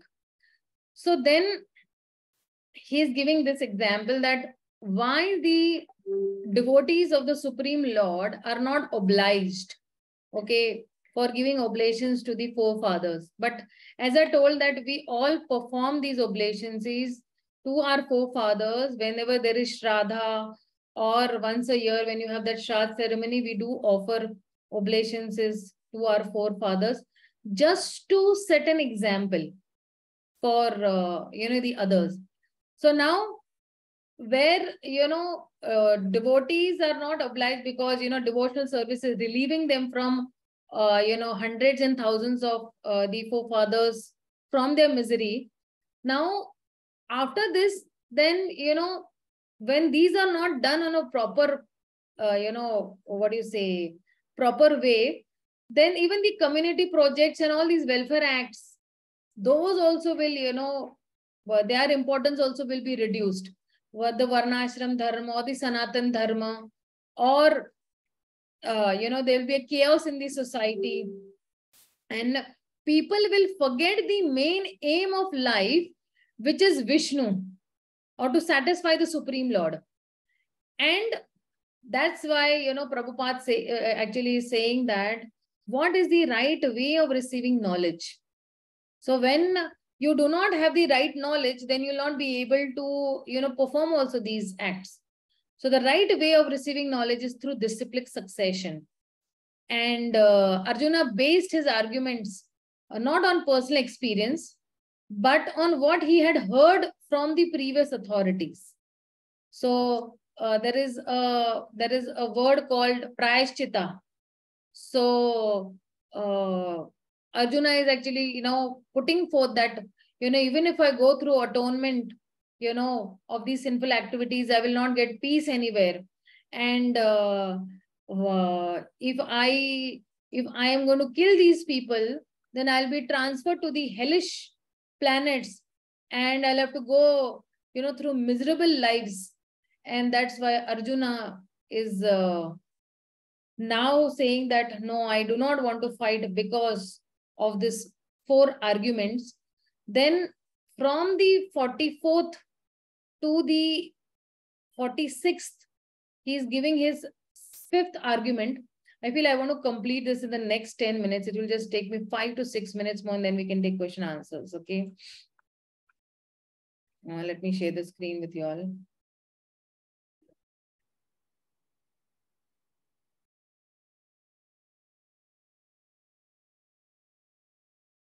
So he says that one who thus gives up all the other engagements and has taken full shelter of the lotus feet of Hari. Okay, no, sorry, I'm at a wrong juncture. Okay. So we discussed this word prayashchita over here.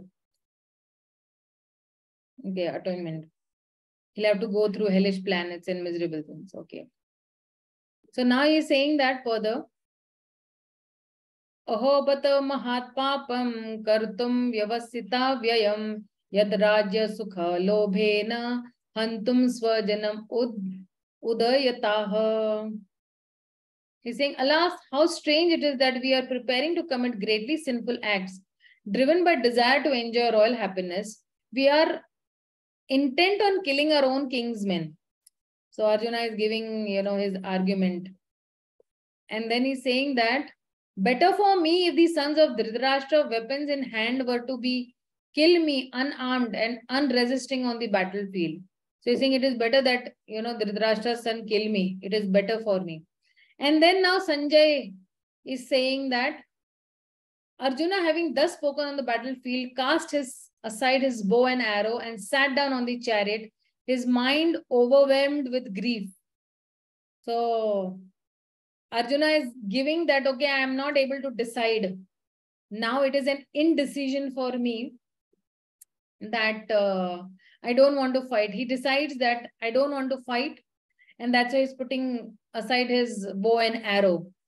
So if you see that from all these instances, all these purports for all these verses, they are covered because Arjuna's saintliness is revealed in all these shlokas, or that section from 28 shloka to the 46 shloka, that he is soft-hearted, he does not want to kill even for the exchange of the 3 worlds.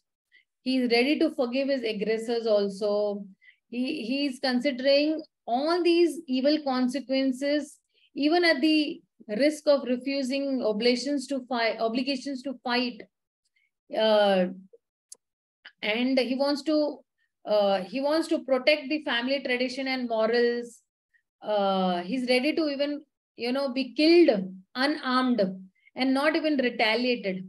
So all these symptoms, they are due to soft-heartedness. And because he's a very great devotee of the Supreme Lord, all these things are, resulting from that.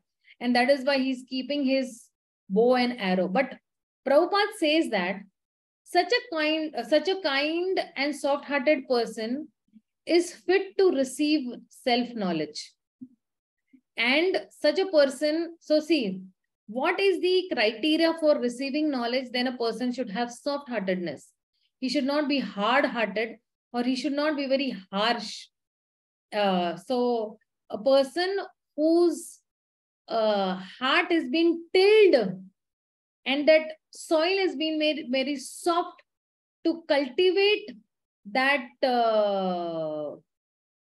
position of to accept Krishna consciousness, then he's fit to be, given knowledge. So, when, Arjuna's argument might be, that see, even he might argue, okay, because Chaitanya Mahaprabhu had not, Chaitanya Mahaprabhu was not there in Dwapar Yuga, but he might argue, or we might also argue that, oh, Chaitanya Mahaprabhu traveled to Gaya to offer even, Shraddha ceremony to his departed father. The Supreme Lord is also giving Pindadan, and now if Arjuna does not want to fight, he will become bereft of his occupation, and there will be no choice for him. Only, there'll be only one choice left for him, that he's begging for his sustenance. So begging, however, is unthinkable for a Kshatriya. So all these incidents is, illustrating, that his Kshatriya spirit is being challenged over here. So even when Bhima had met Hanuman, he continued seeking, fragrant 1,000-petal lotuses to present to Draupadi. So when finally he arrived at a particular lake, he's seeing, all those lotuses that were there, and he's entering the water. And that lake was actually Kuvera's lake. And Bhima did not have permission to enter that lake. So then what happened? Hundreds of Yakshasas and Rakshasas, they appeared and they were challenging Bhima, saying that, what are you doing here? You're forbidden to enter this particular lake. You have to take permission from Kuvera. Go and ask Kuvera for permission. And if he allows you, then you may pick, the flowers from here. So if you try to, then he's saying that if you pick the flowers without his permission, then Kuvera will destroy you, and you will be finished by Kuvera. So Bhima, jumped into this water, yelling that, yeah, I am a Kshatriya. Kshatriyas don't beg for favors from anyone. And over here is Arjuna. He's ready to beg for his sustenance. So all these Yakshasas and Rakshasas, then what they did? They, attacked Bhima, and Bhima destroyed all of them. So for a Kshatriya to beg is unthinkable. If you see, even when the Pandavas, they were given exile, they had to beg from one forest to another one. Imagine a Kshatriya without a kingdom. What a precarious condition is for that Kshatriya, that he has to live without ruling a kingdom. So, and he has to live by begging. So, neither the culture nor the psychology is allowing. And therefore, Arjuna is saying that it is better for him to be killed unarmed and unresisting on the battle than to, incur so much of sins by fighting and to live like a beggar. It is more better than that. So Arjuna has vowed to kill anyone who has even suggested that he put down his bow. So, during the battlefield later on, we will see that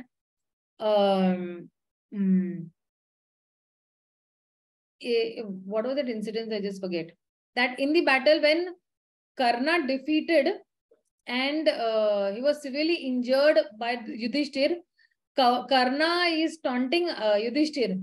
He's saying that you are not Kshatriya at all. You should learn how to fight. See how easily I defeated you. And now I'm going to kill your brother also. So when Arjuna heard this, that Yudhishthir was injured, he immediately left the battlefield and he went to Yudhishthir's tent. And he was, he heard that, when Yudhishthir was hearing that Arjuna left that battlefield, Yudhishthir is telling Arjuna that, how dare you leave the battlefield and come? So Yudhishthir concluded that Arjuna is avenging his honor, that he had already killed Karna. And now he has come to inform Yudhishthir that I have killed Karna. But the scene was something different. But Arjuna had left the battlefield out of concern for Yudhishthir's injury. So when, as soon as Yudhishthir is seeing Arjuna, he is asking, hey, have you killed Karna? have you, avenged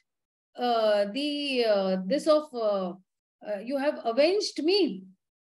So Arjuna is saying, no, I did not kill Arjuna. I just come to see you, how badly you were hurt. So Yudhishthir was very furious on this. He's saying that you have left the battlefield without even killing Karna. You are a coward person. You should not have done this. How could you have done this? It is better that you give up your Gandiva bow. And hearing these words from Yudhishthir, that please give up your Gandiva bow, Arjuna became very much enraged, and he thought that how dare Yudhishthir, suggest me this to give up my Gandiva bow. Somebody is very attached to his, Astra Shastra. So he was very much attached to his bow, which was even dearer to his life. So he's telling that now I have vowed to kill anyone. So Arjuna was just drawing his sword to slay, Yudhishthir. But then Krishna, who was watching, immediately, caught Arjuna's hand and said that, see, all right, you have to kill Yudhishthir. It is your vow, but killing him by insulting, you should kill him by insulting him. Because when a Kshatriya is insulted, it is worse than death also. So Yudhishthir, sat over there. He was regretting, what words did I speak to my own brother?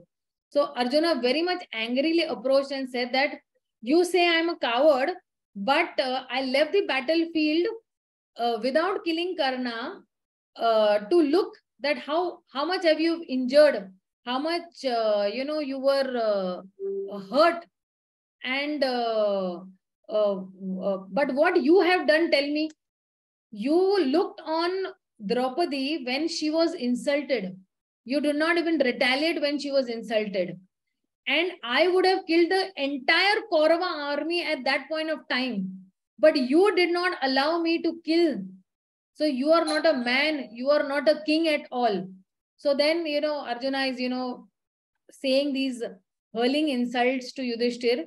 And then after insulting him, he realized that what am I doing? And I again touched Yudhishthir's feet, begged forgiveness for his words. And then Arjuna left. So Arjuna had not made, you can say, he had not lightly made, his Gandiva vow.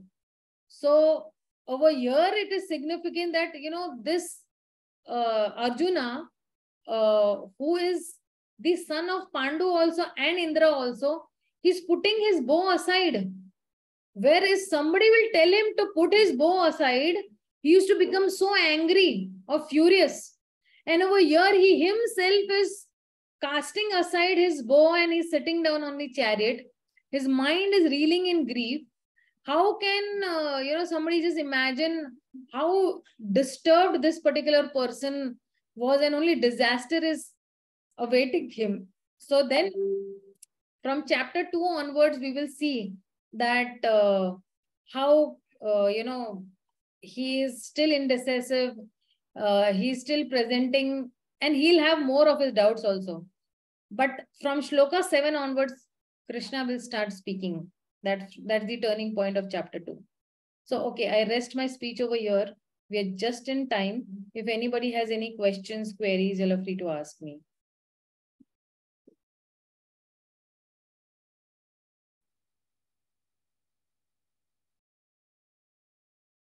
Yeah, I have unmuted everybody.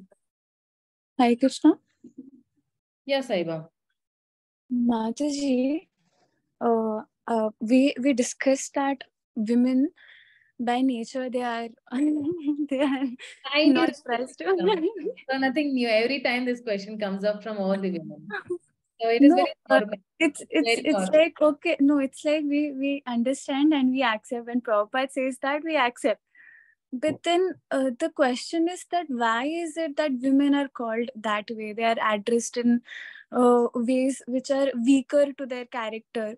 So, like even in the scriptures, as we see so many examples, and women have emerged out really as strong personalities. But then the basic nature of women itself is described to be very downgraded in some way. So why is it, like, how practically is that possible? So That I wanted to know. Like, how are they not trustworthy? How are they less intelligent? How are they not reliable in that way? Women, no, by nature they are gullible actually. Gullible in the sense कोई उनको बहुत जल्दी बेवकूफ बना सकता है. So even if you see nowadays also that if a particular person gives a little more love to a woman, okay, if she's a married woman, and a little more facilities than her own husband, she is so gullible that she'll start having extramarital affair with that person also. She'll think that, oh, this particular person loves me more than my own husband. My husband does not love me so. Though the husband might be a very perfect person. He might be very much caring. He might be very much, catering to the needs of that particular woman. But in a general, only women are gullible by nature. They can be easily, fooled, you can say. They can be easily,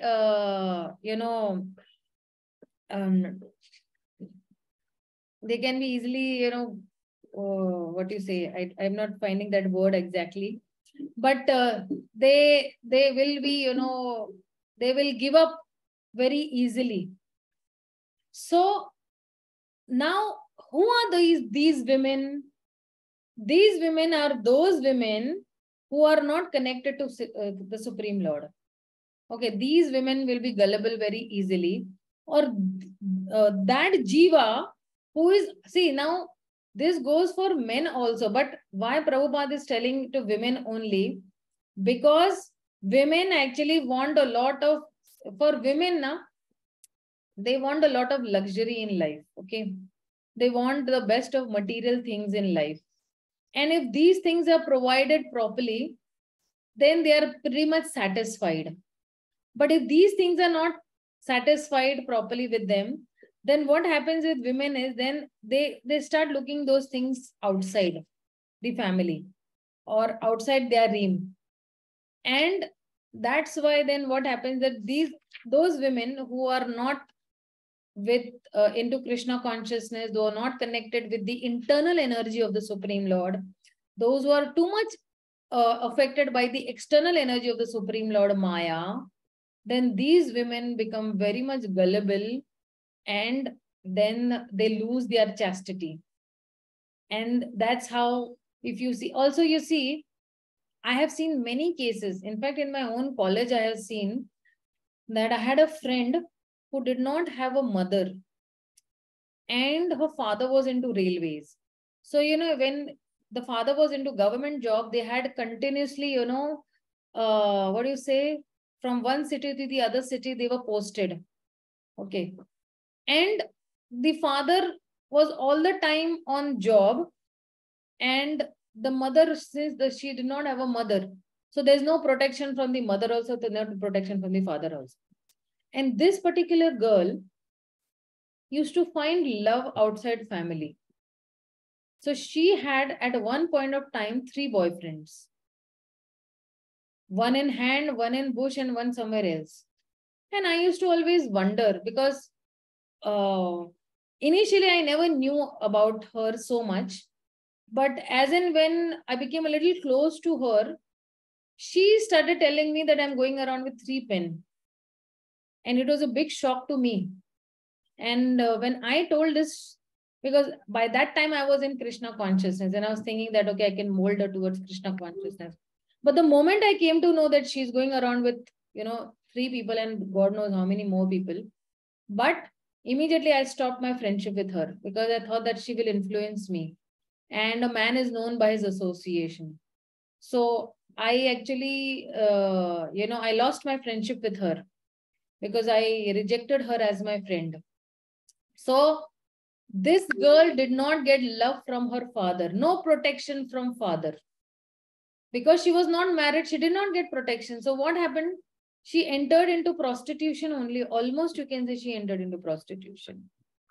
And she got married to one man, she got married to another man, she got married to a third man. And she was not satisfied at all. So that's how women are very gullible when they are not protected. When they are protected, there is one person to control her. They need that control. Because when they are not able to take decision, then the father is helping. The husband is helping her. But nowadays, what is happening is that women don't want to remain under the control. They are thinking, my husband is controlling me. My husband is, stopping me from doing this. My husband is stopping me from doing that. But husbands who are seeing the outside world, they know what is happening. And that is why, out of concern, husbands try that, okay, don't go outside in dark. Don't go after 8 o'clock anywhere outside. Please be in time at home. That is their concern for their wives, or the concern of the fathers for their daughters. But then, daughters think that my father is controlling me, my husband is controlling me. And they take it in a negative sense, because so much of women's liberation, kande se kanda mila ke chalna hai, shoulder to shoulder, women should, So see, I'm not trying to be orthodox over here. I am presenting facts over here. Women can go outside of the house. We are not saying, I'm not even against women working outside in corporate jobs or anywhere, or having their own businesses, but women should know what is their line of control. Women should not act loose in front of men, or, giggle, ha ha ha, he, hoo hoo hoo. So wherever women will have a loose approach, men will definitely take advantage of their, leniency. So you should not be lenient with men at all. But not even that way that you become very harsh with men and you don't talk to them only at all, or you have a very different angle with men. Okay. So one is that you are polite to them, and you are polite to them, but you're not pally to them. You're not friendly to them. You know what is your line, and you know what is their line also, and you act accordingly. You are not over friendly with men. Okay, so this is for all the women who are married also and unmarried also, and to some extent this applies to even men also, that not to be very over friendly with other women also. We should know that, okay, I'm a married man and I'm not a married man also. I'm still a brahmachari, and I should know how to act, in that line of control. So, and this will help us to be safe and secure in our own Krishna consciousness. This will help us to follow the 4 regulative principles. This will help us to be respectful to men also and women also. It will help us to be respectful to men and women both, in how to understand that this man or this woman is a part and parcel of Krishna. And this person is trying to become a devotee or trying to surrender to the Supreme Lord. So when you have Krishna in the center, then things will be solved, mostly. And you should read the teachings of Queen Kunti book, where in the 3rd chapter or the 5th chapter, it is said, who is the most intelligent women? Those women who take up to Krishna consciousness are the most intelligent women. But those who do not take up to Krishna consciousness are the most foolish women. And these foolish women will get allured by the opposite sex very easily. Because Maya has become so strong nowadays. Facebook, Twitter, WhatsApp, YouTube, all these allurements are there for both men and women. So it is very easy for women to get carried away because of their gullible nature. Okay, Saiba? Hare Krishna. Thank you, Madhuji. Thank you so much. Yeah. Lakshminarayan Prabhu says, women don't maintain secrets. Yes, but intelligent women do maintain secret, Prabhu. Those who are not intelligent, they will not. Then, they will not have anything in their stomach. They want that, let me go around and tell. So, I have a best friend and I know all her secrets. So, she's staying in my own society and we've been best friends from past almost, you can say, 5 years. But whatever secret she tells me, I don't tell it to anybody, not even to my closest of closest relatives, nobody, not even to my parent, not even to my children, nobody. Her secret and my secret, and even my secrets that I have, because we have also done many blunders in life. It's not like that we have not done any blunders in life. So whatever I have done, I have told it to her, and whatever she has done, she's told it to me. And in such a way, our secrets are maintained. Of course, if she lets out those secrets, that's a different story. But so far, so good till now, these secrets, or even my own sister. So I have some secrets which I've shared with my sister, and she has shared her secrets with me, and both are intact. My parents do not know those secrets at all. So that's how, in some cases, you can say there are rare cases where women will not let out those secrets. And why many times women don't maintain secrets? Let me tell you that also. There is an element of envy, and the root cause of fault finding is envy. So when you have an element of envy, then you want to pull down that other person and try to show that, okay, I am better than that other person. So then you start finding fault. And that is how all these secrets start leaking. So when you stop envying, then you see everybody as a part and parcel of the Supreme Lord. Everybody is acting according to their nature, and that's how secrets can be maintained. But for that, a little, you can say sufficient enough of maturity is required. Maybe when, we will come to your age, Prabhu, we might also stop leaking secrets from others. So there's a lot of maturity required. Yeah. Any more questions? Sucharita has said, okay, Savai Pamsa Paro Dharmo. I don't know in what context she was saying this. Okay, yeah. Any more questions, queries, doubts? Hare Krishna Mataji. Yeah, Krishna Rupa Mataji, yes. Mataji, can you please give me a good source for Mahabharata pastimes, Mataji? It's like every time I hear a new story. Even I am finding that source. I will ask, somebody who is very much expert in this subject matter. His name is His Grace Govind Prabhu. I will ask from him and I will immediately post it on the group. Okay, Mataji? Thank you, Mataji. Hare Krishna. Hare Krishna. Anybody else has any query, question, doubt, reflections? Y'all are free to. Yeah, Shubhangi Mataji. Mataji, we'll be having a revision session for each chapters, like how we had for Ishopanishad. What revision did we have for Ishopanishad? Yes, we just went through the question answers. Yes. We'll have. There's still time for it. Yeah, we'll have it at the end of 6 chapters then for all. Okay. Okay.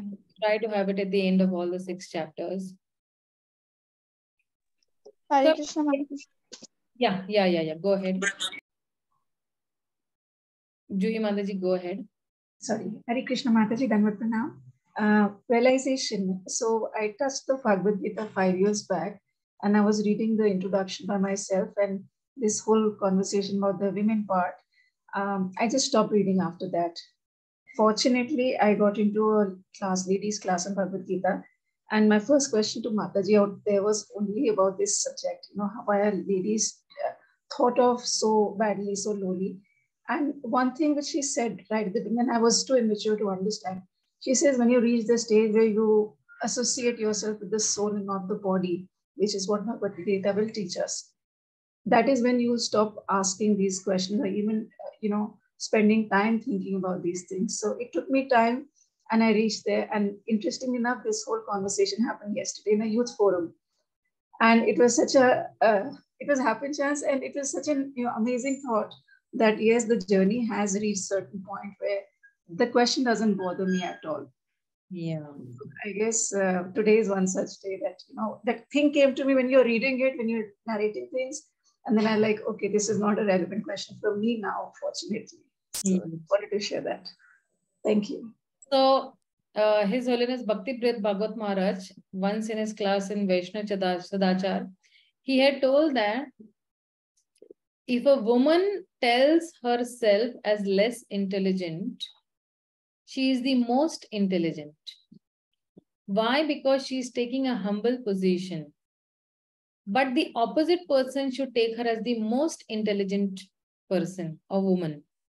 Why? Because she is on the path of serving the Supreme Personality of Godhead. She is into the movement and she is agreeing that I want to surrender to the teachings of the Supreme Lord. So he said that any woman, he says, oh, I am very less intelligent.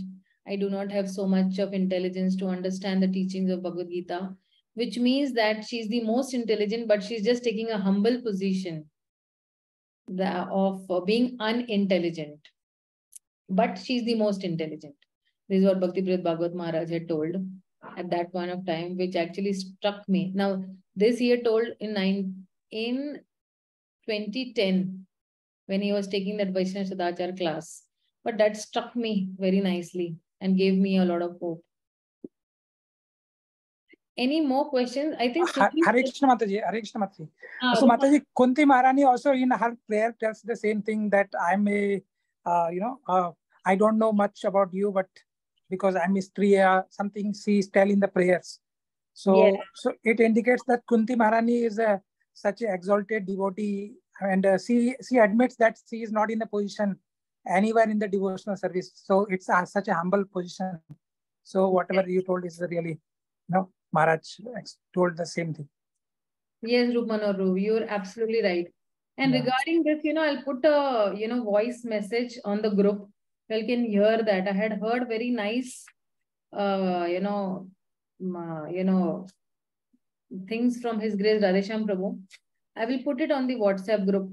I have made notes regarding that, and I'll try to put it on the WhatsApp group. Sure, Mata. Sushil Prabhu, you had something to say? So I have a small doubt, Mataji, that Krishna has chosen Arjuna to convey his message for all of us, that in the form of Bhagavad Gita. Does it mean that among 5 brothers, Arjuna is the most eligible, or Bhima also was equally potent like him? He could fight this Kurukshetra war all by himself because of his so much of strength. Then why Bhima was not chosen? Yeah. There is, there is one very nice lecture by my own younger sister. She has said why Krishna is favoring more Arjuna, why did he choose only Arjuna to speak this knowledge, and why is Arjuna called Gudakesha also? So I will post that on the WhatsApp group. You can hear her lecture and you will know that why Arjuna was only chosen for what you say, speaking the Bhagavad Gita. Krishna actually himself also says, that you are very dear to me, and that's why I have chosen you. And there are series of instances where Arjuna has won the heart of Krishna, and that's why he has chosen only Arjuna to speak the Bhagavad Gita. See, if you see, on that battlefield also, it was not only Arjuna who was hearing the Bhagavad Gita. The Bhagavad Gita was heard by the Kauravas and the Pandavas both. But how much did that knowledge penetrate into the hearts of those parties, of the Kauravas?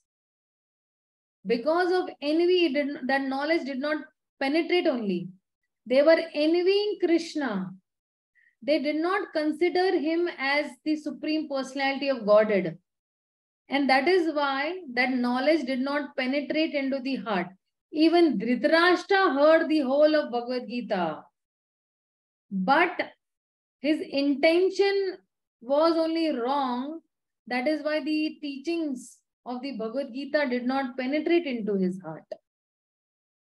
So what is our intention for hearing the Bhagavad Gita or the scriptures? We should ask our own selves. Do I want to serve Krishna? Do I want to gain some knowledge? Am I a Jnani? Am I a Karmi? Or do I want to become a Bhakta?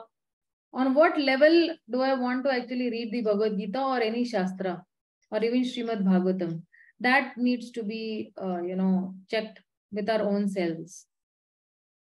Okay, Sushil Prabhu. Thank you very much, Hare Krishna. Welcome. So, any more questions? Hare Krishna Mataji. Yeah, ask me. I have one question that Mataji, in purport, Prabhupada has mentioned that the symptoms of frustration, fear, and those things happen due to excessive material attachments are like the symptoms of that thing.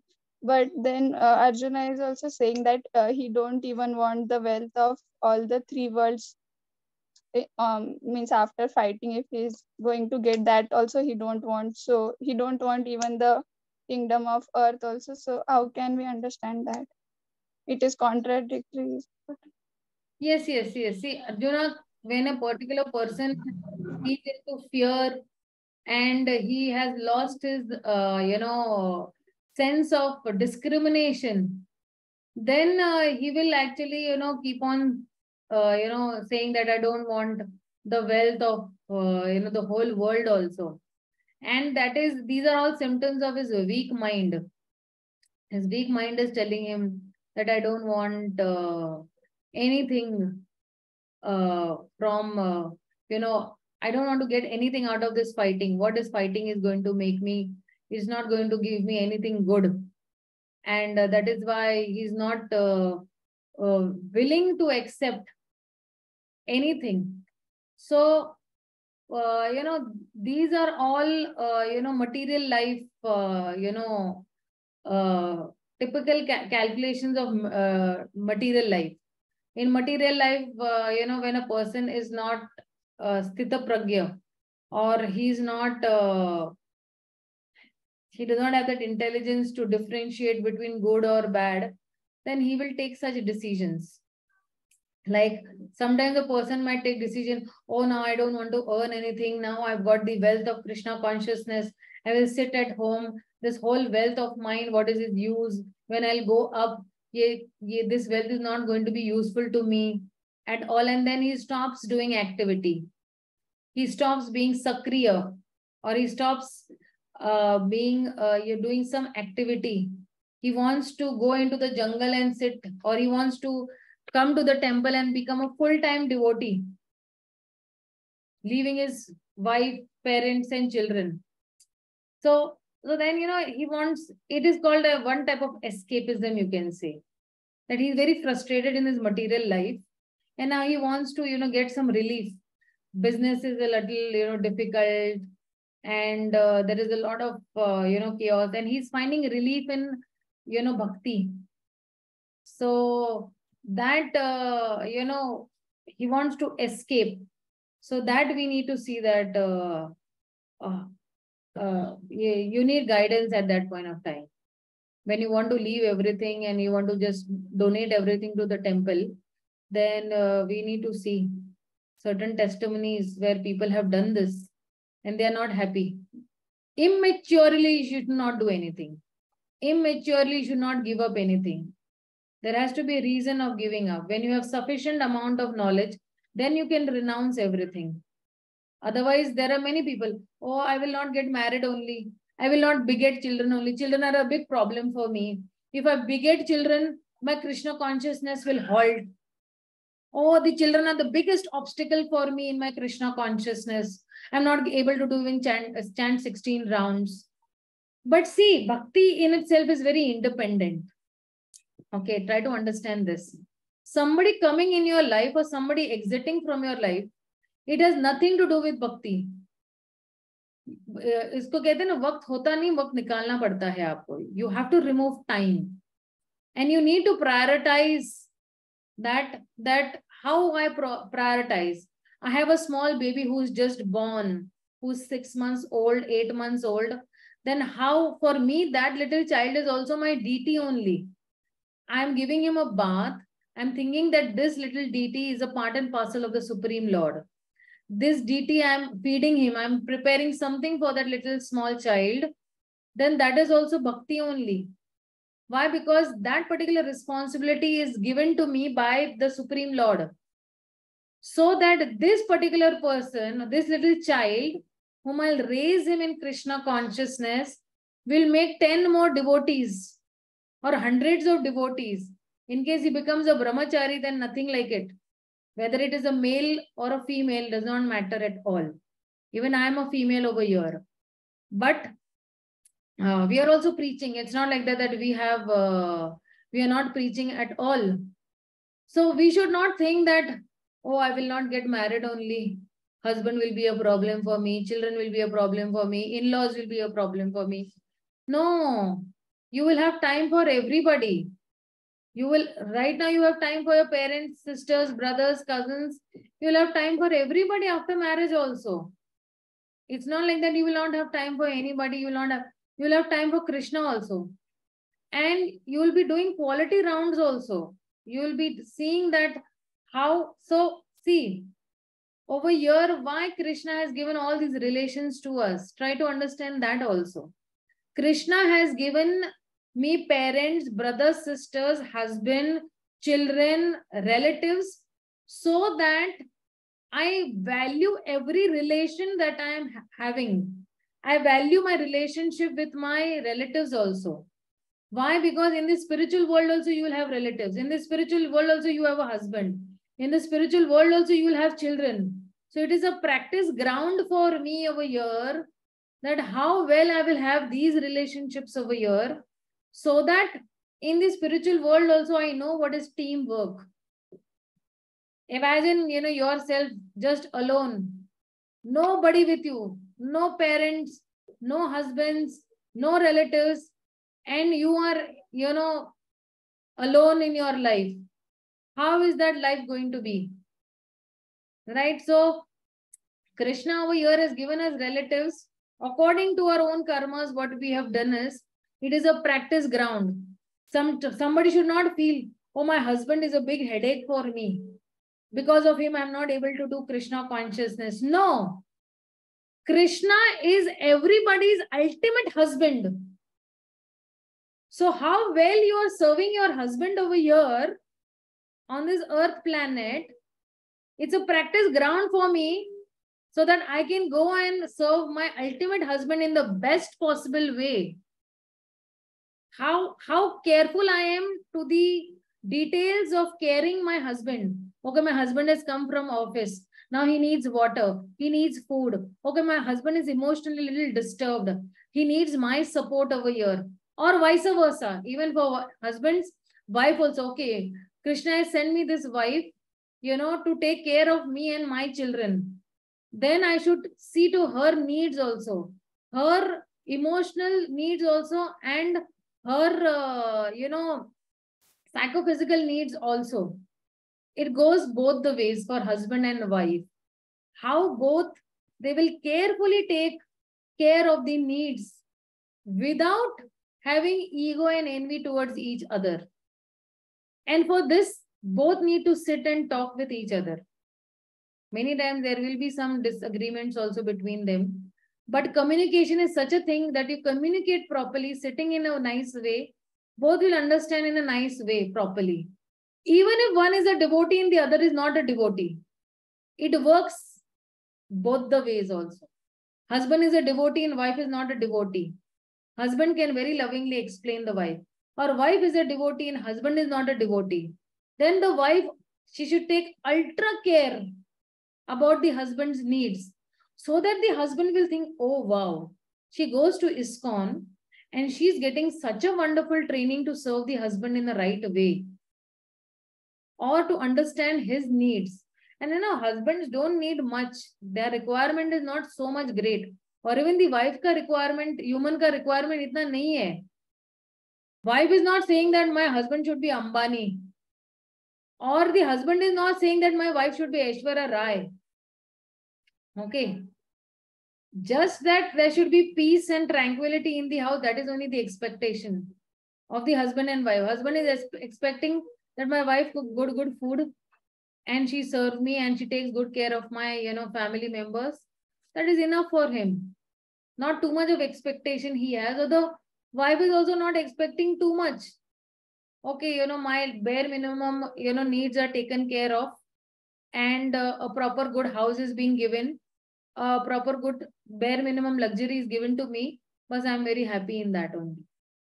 So satisfaction is the key for happiness. If the wife is not satisfied, husband is bringing 1 car, 2 car, 3 cars, 4 cars and 10 cars is on the door. But if that wife does not have satisfaction only, then no use. Even if she's put in Swargaloka, given all the opulences, so she'll not be happy there also. Okay, Kalyani Mataji. Both the ways it works for husband and wife, both the ways. Okay.